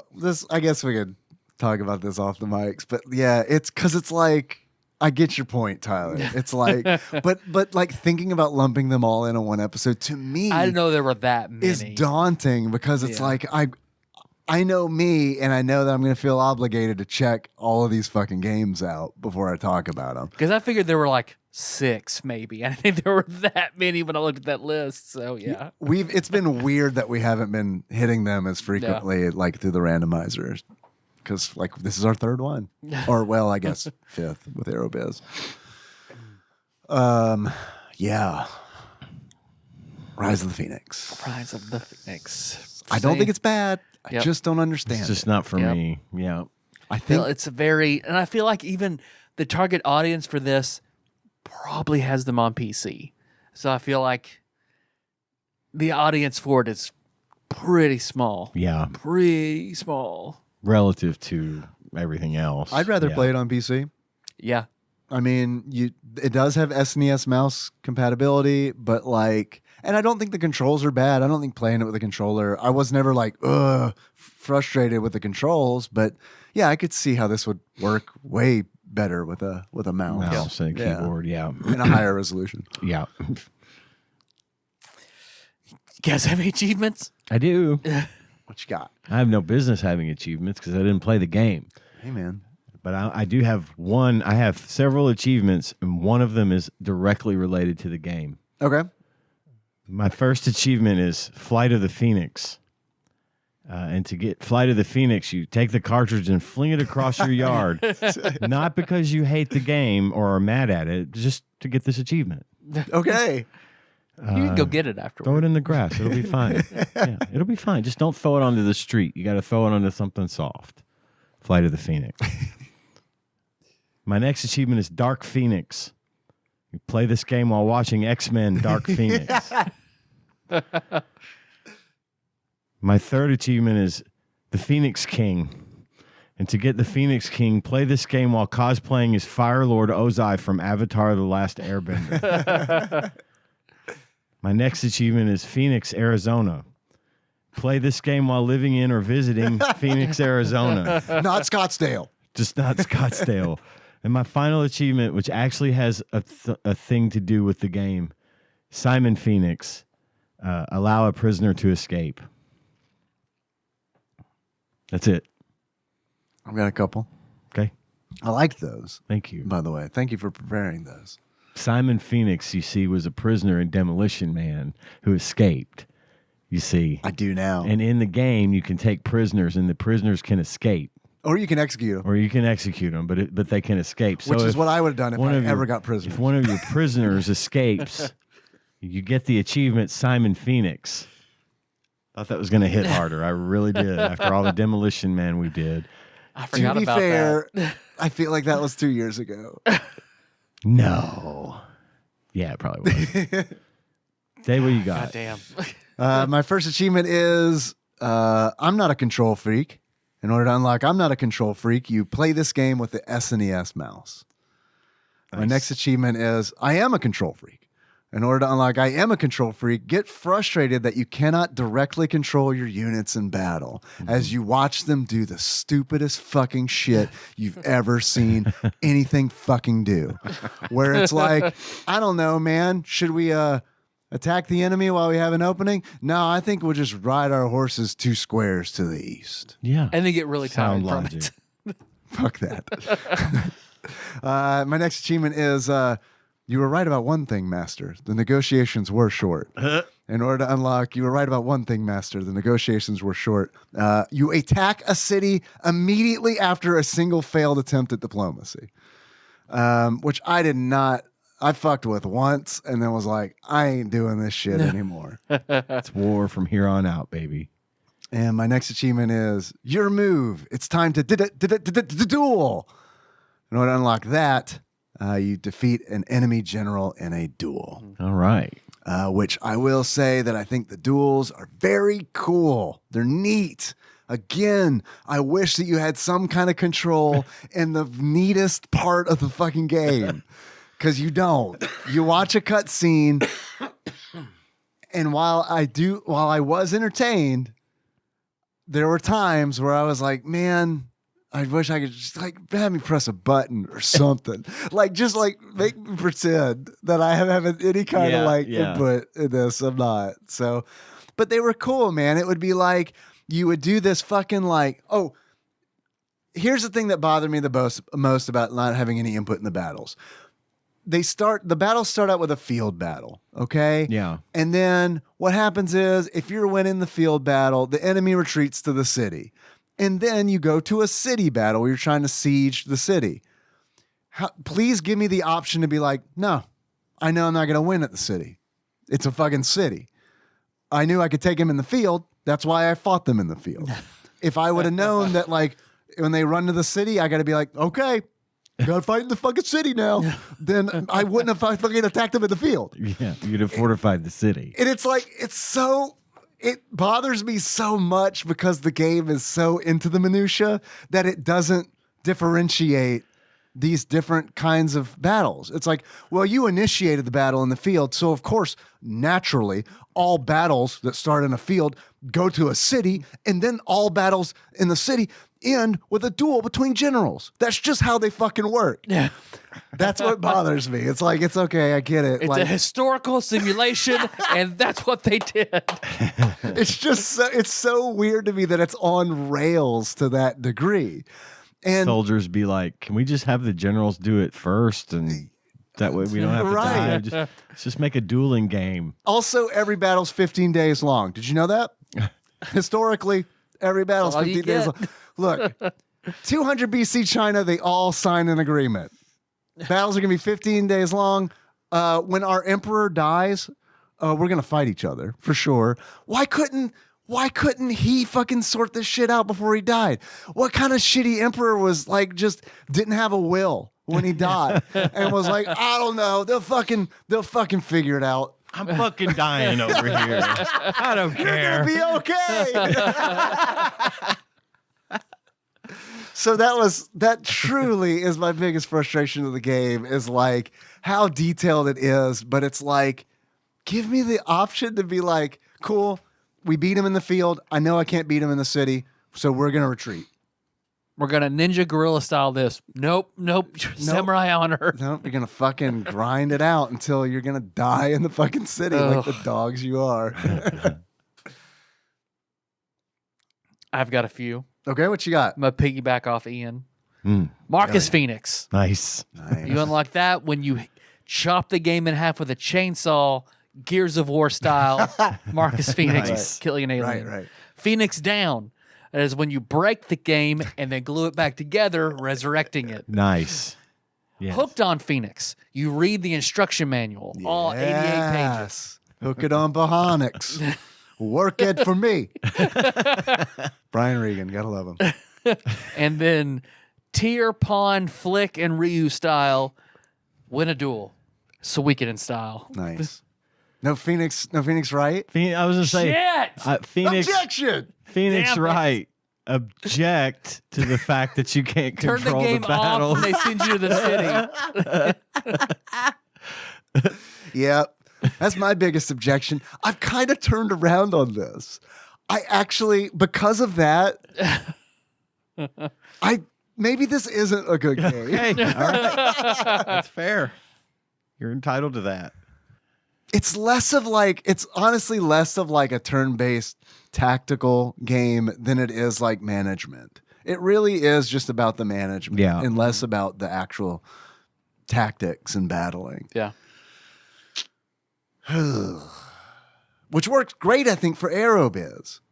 Because that makes sense to me, Yeah. where it's like, yeah, okay, yeah, these rules are in It is a place. You business. know what I mean? It's a business. Yeah, there's a tax code.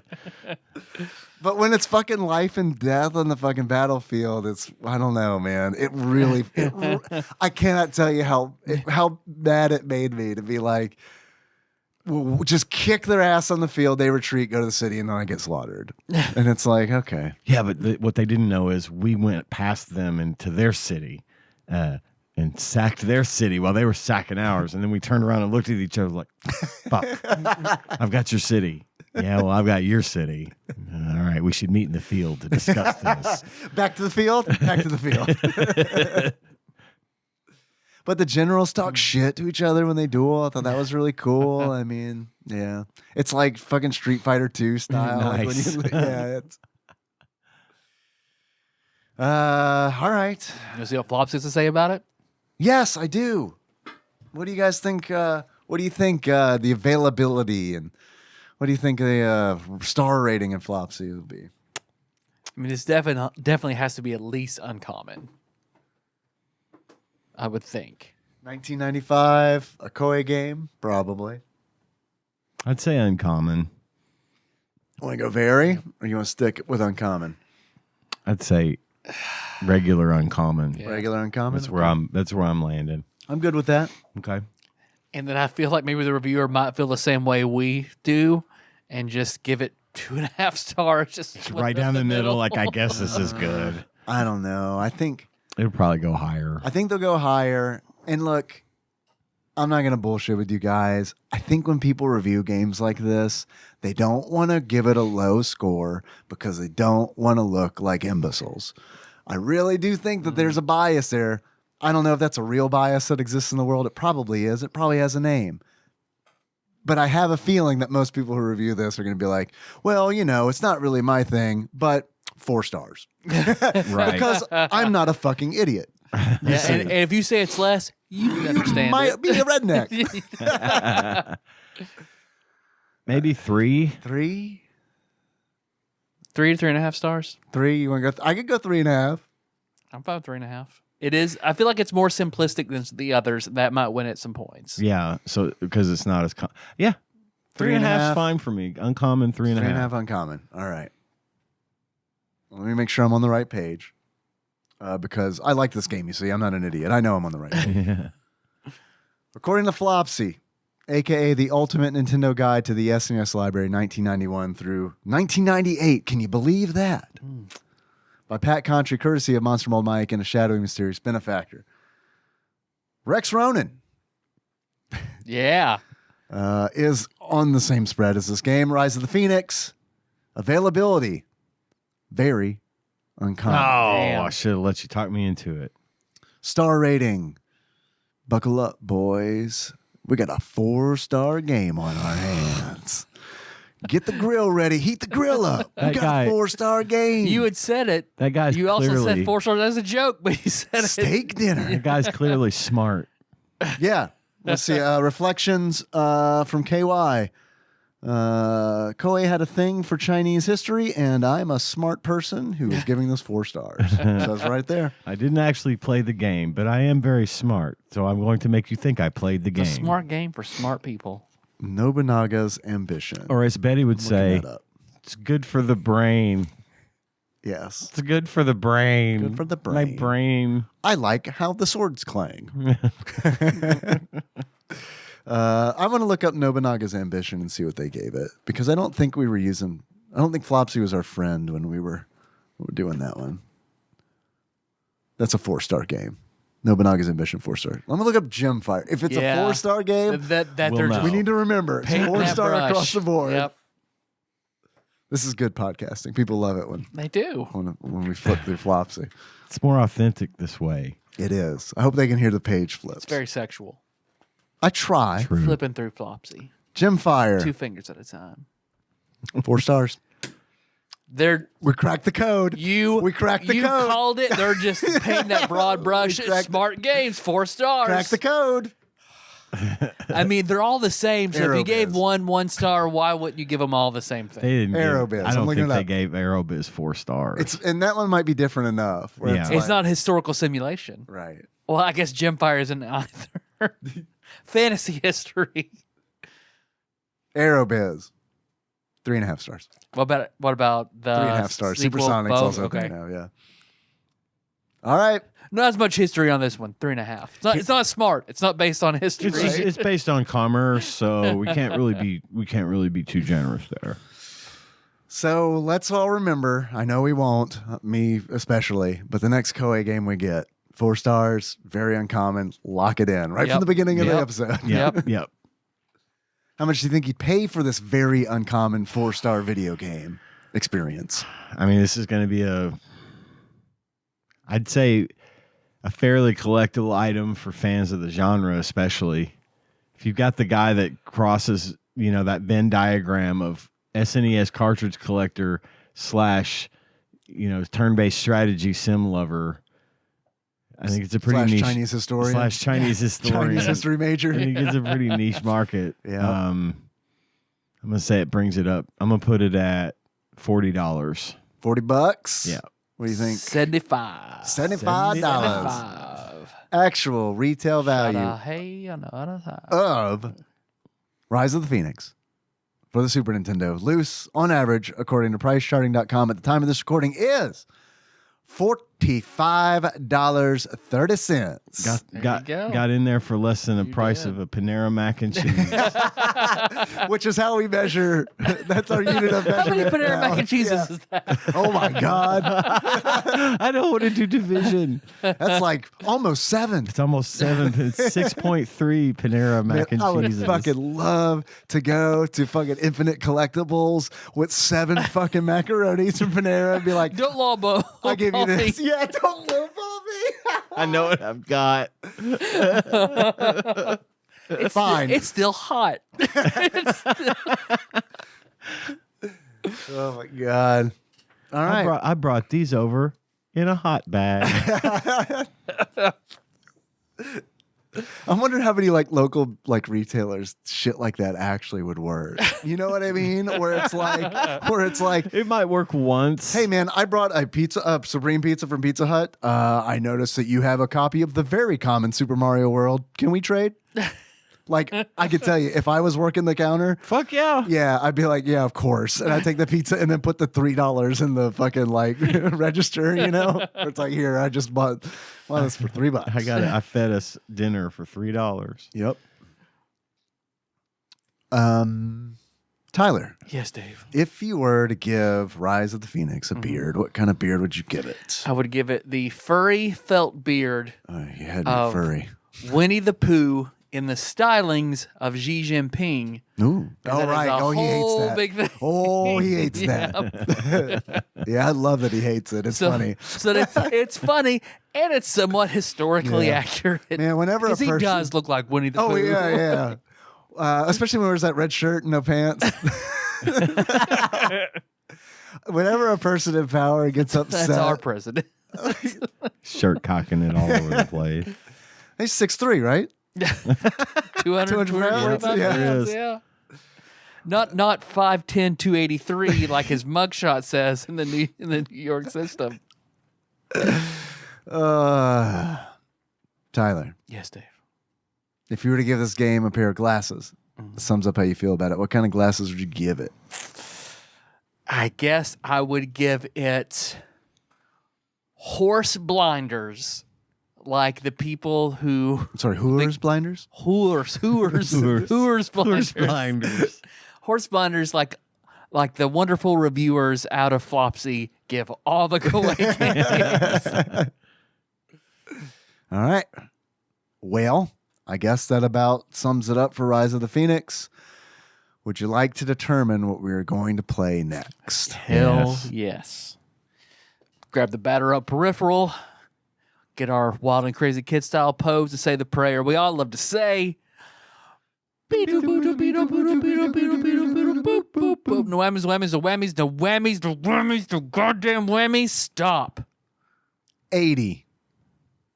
Is that a whammy? We've done it before. It's a whammy. Damn it. It is. Whammy. Whammy. It is a recent fucking whammy, and it's a whammy in true form. Brutal pause of Oh fury. my God. That's 2 weeks ago. Right? Oh, that is a bad whammy. This does not Yep. bode well, Tyler. Yeah. All right. Let's try again. Say the prayer. We all have to say. Stop.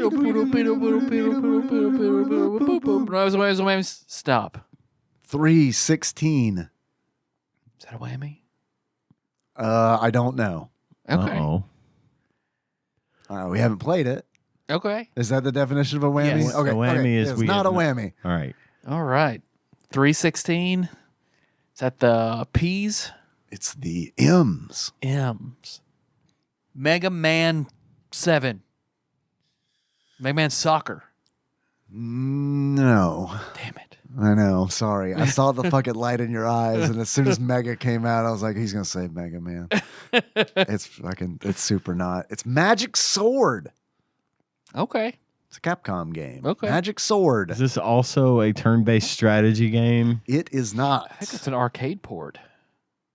I do believe that it is a side-scrolling fantasy beat 'em up. Cool. I think that might even be on Phil's list. Give it a Did we try. do this already? Let me do a search. I don't remember Magic Sword ever being on there. We did Knights of the Round. Mm-hmm. It is not coming up. But you know it does come up. MC Kids. Yep, I see that as well. Google's it's trying real hard. It's And like my live stream of Final Fantasy Tactics. okay. All right, Magic Sword. That's Magic not bad. Sword. I've seen some playthroughs of that. Yeah, it's probably something I'm going to be into. We'll see. Hopefully it is. More than this week. Yeah. Magic Sword. Okay. All right, it's pretty good. Hey, how do you guys want to close this out? Or I guess we need to go through the list first. Should we do our house cleaning? Yeah, let's do Housekeeping? Let's clean our house. Old business. Find the show on iTunes, not SoundCloud, not Stitcher, but on Spotify, YouTube, all over the goddamn place. Lots of stuff going on. Most importantly, Patreon. .com/TADPOG if you'd like to donate money for as little as $1 a month Did you like this episode at all. at all? Did you laugh once? Did you find anything? Did you want to try Panera mac and cheese? Yeah, and didn't want to spend the fucking $8? Didn't feel like selling a kidney? Then look, Yep. we saved you. For 1/7 of the cost of a small Panera macaroni and cheese, you could get a subscribe to our content. All of our content is out there for what, single dollar. There's hours of it. Yep. I mean, there's several super long episodes. There's several tabletop games that Tyler has run that we've had a lot of fun playing and listening to. It's a value, I promise. If you like the show, $1 a month is a value. A veritable circus of value. It is a circus of values. This is now the segment of the show called TADPOG's Circus of Values. Hell yeah. Hell yes. Some people donate more than $1 a month. Some people donate 20 times that amount. Or as we like to refer to it, almost 3 Panera mac and cheeses. Thank you. I'm glad you remember our unit of Almost measurement. 3 Panera mac and cheeses is about $20. And if you donate $20, That's wild. it's $20 buys you 3 of those. 3 of those. 3 tiny things of macaroni and Wow. cheese. If you donate $20 or more, then you earn the title of executive producer. And we read your name on the show in an abbreviated, mostly private format. And I will do that right now for our executive producers, Cubicle Monkey, Sandwich Pope, Phil H., Game Bug Prime, Nathan E., Matt, a.k.a. Gentle G., Pinball Airplane Archmates, Chris Edler. Sorry you couldn't be on this episode, but we did talk about an episode that you were on, Aerobiz. It's a good episode. If you want to Check it out. meet, if you want to hear what Chris Edler sounds like, listen to Aerobiz and several others from the past. That nice guy from Michigan, Louisville correspondent Princess Consuela, Banana Hammock, Flavor Trick, Taryn, Drinksmith, Joey Dubs, and Deep Hope Sandwich. And I'd like to shout out a very personal thank you to my friend Kaiser Ark for being a very good friend that I enjoy spending time with playing Overwatch on the weekends. We had a nice, we always have nice time. Hell and he's a good friend. So, Hell yeah. my man, thanks for being a fan. And that's all I got. How you guys want to close it out? Well, how racist you want to play it? Your favorite Chinese dynastic emperor? Ooh, real I thought- racist. I thought so. Tyler chose real racist. Okay, all right. What's his name from Big Trouble in Little China? Lopan. Lopan. Lopan. Is it Lopan? Oh man. I want it low pan, well baked. Whatever we do for the closer won't be as racist as Big Trouble in Little China. Considering that this podcast is coming out a good fucking 30 years after, I would hope that it wouldn't be. We could do it as the, oh God. Never mind. How about as a cashier at Panera Bread? Love it. Okay. Who just accepted a copy of Rise of the Phoenix for In exchange for 7 macaronis. 7 mac and cheeses. So until next time. Tropical Capricorn. Do you want a Mac and cheese for a cop. You need some. Did you spit in this? Does that look like spit to you? No? Good. TADPOG is hosted and produced by Tyler Holland, Dave Moore, and Ian Chandler, and releases new episodes every Wednesday. You can find them on Apple Podcasts, Spotify, YouTube, and just about anywhere else podcasts are hosted. If you have a question or comment for the hosts, don't hesitate to call us at 270-883-2555 and leave us a voicemail. If we like it, we'll play it on the show and respond. If you'd like to send us something, you can do so at TADPOG Studios, care of Nicole Nance, P.O. Box 3785, Paducah, Kentucky 42002. If you'd like to donate to the show, visit patreon.com/tadpog, and with a minimum donation of $1 per month, you will get access to all of our fun bonus content. Join the conversation on our Discord server at bit.ly/tadpogdiscord. Registration is free, and we'd love to have you there. If you enjoy our show and haven't already, don't forget to find and tap that subscribe button so you don't miss anything. Thanks for listening, and we'll see you next week.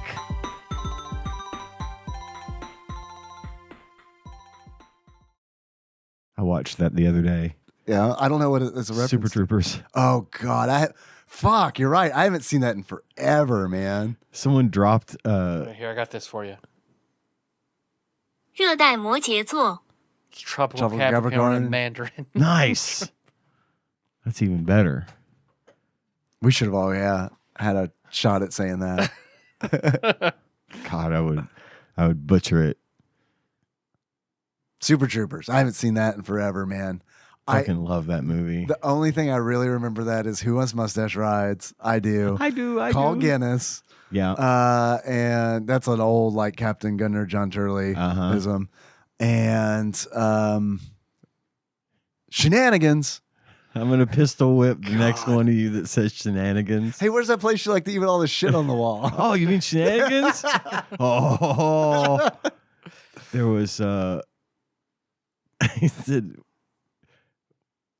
what are you going to do? Light my country music award on fire? That was a good line. I don't remember. At one point, Farva says, where'd you learn that? Drug school. Yeah, okay. Somebody at work came up with that the other day, and we were struggling to remember it. And then we happened to have Super Troopers on the other night, and I heard it, and I immediately texted him. I'm like, Nice. it was Super Troopers. Dude, I love it when shit like do when too. shit works that way. I do too. I wish we should do an episode on Super Troopers. I wish there was like a companion game. I wish someone had done like a Scott Pilgrim style game only with Super Troopers. Super Troopers game. Yeah. Man, I'm down to do just an episode on Super Troopers if you want. I mean, we don't have to do a game. There's a Super Troopers 2 as well. I don't know if you've seen it. There's Starship Troopers. Oh, yeah. Yeah, I watch okay. that all the time. I'm doing my part. There is a Starship Troopers SNES game? No, just a game. Oh, okay. Okay. No it's shit. on Steam. So we would. I have that one. We would Yeah. That's play a good Starship game. Troopers and watch Super Troopers, even but though not Starship Troopers is a movie. Yeah. I'm not doing my part. I ain't doing shit. I love that. I love that one the most. That meme. I feel like the Super Troopers thing could be the stinger. What do you think? Yeah, absolutely. All right, I'll cut it off abruptly, Okay. and then we'll play this as the stinger, and that means we don't have to listen to a call. Hell yeah. And all this is going in. Hell yeah. Hell yeah. You can put me on the record.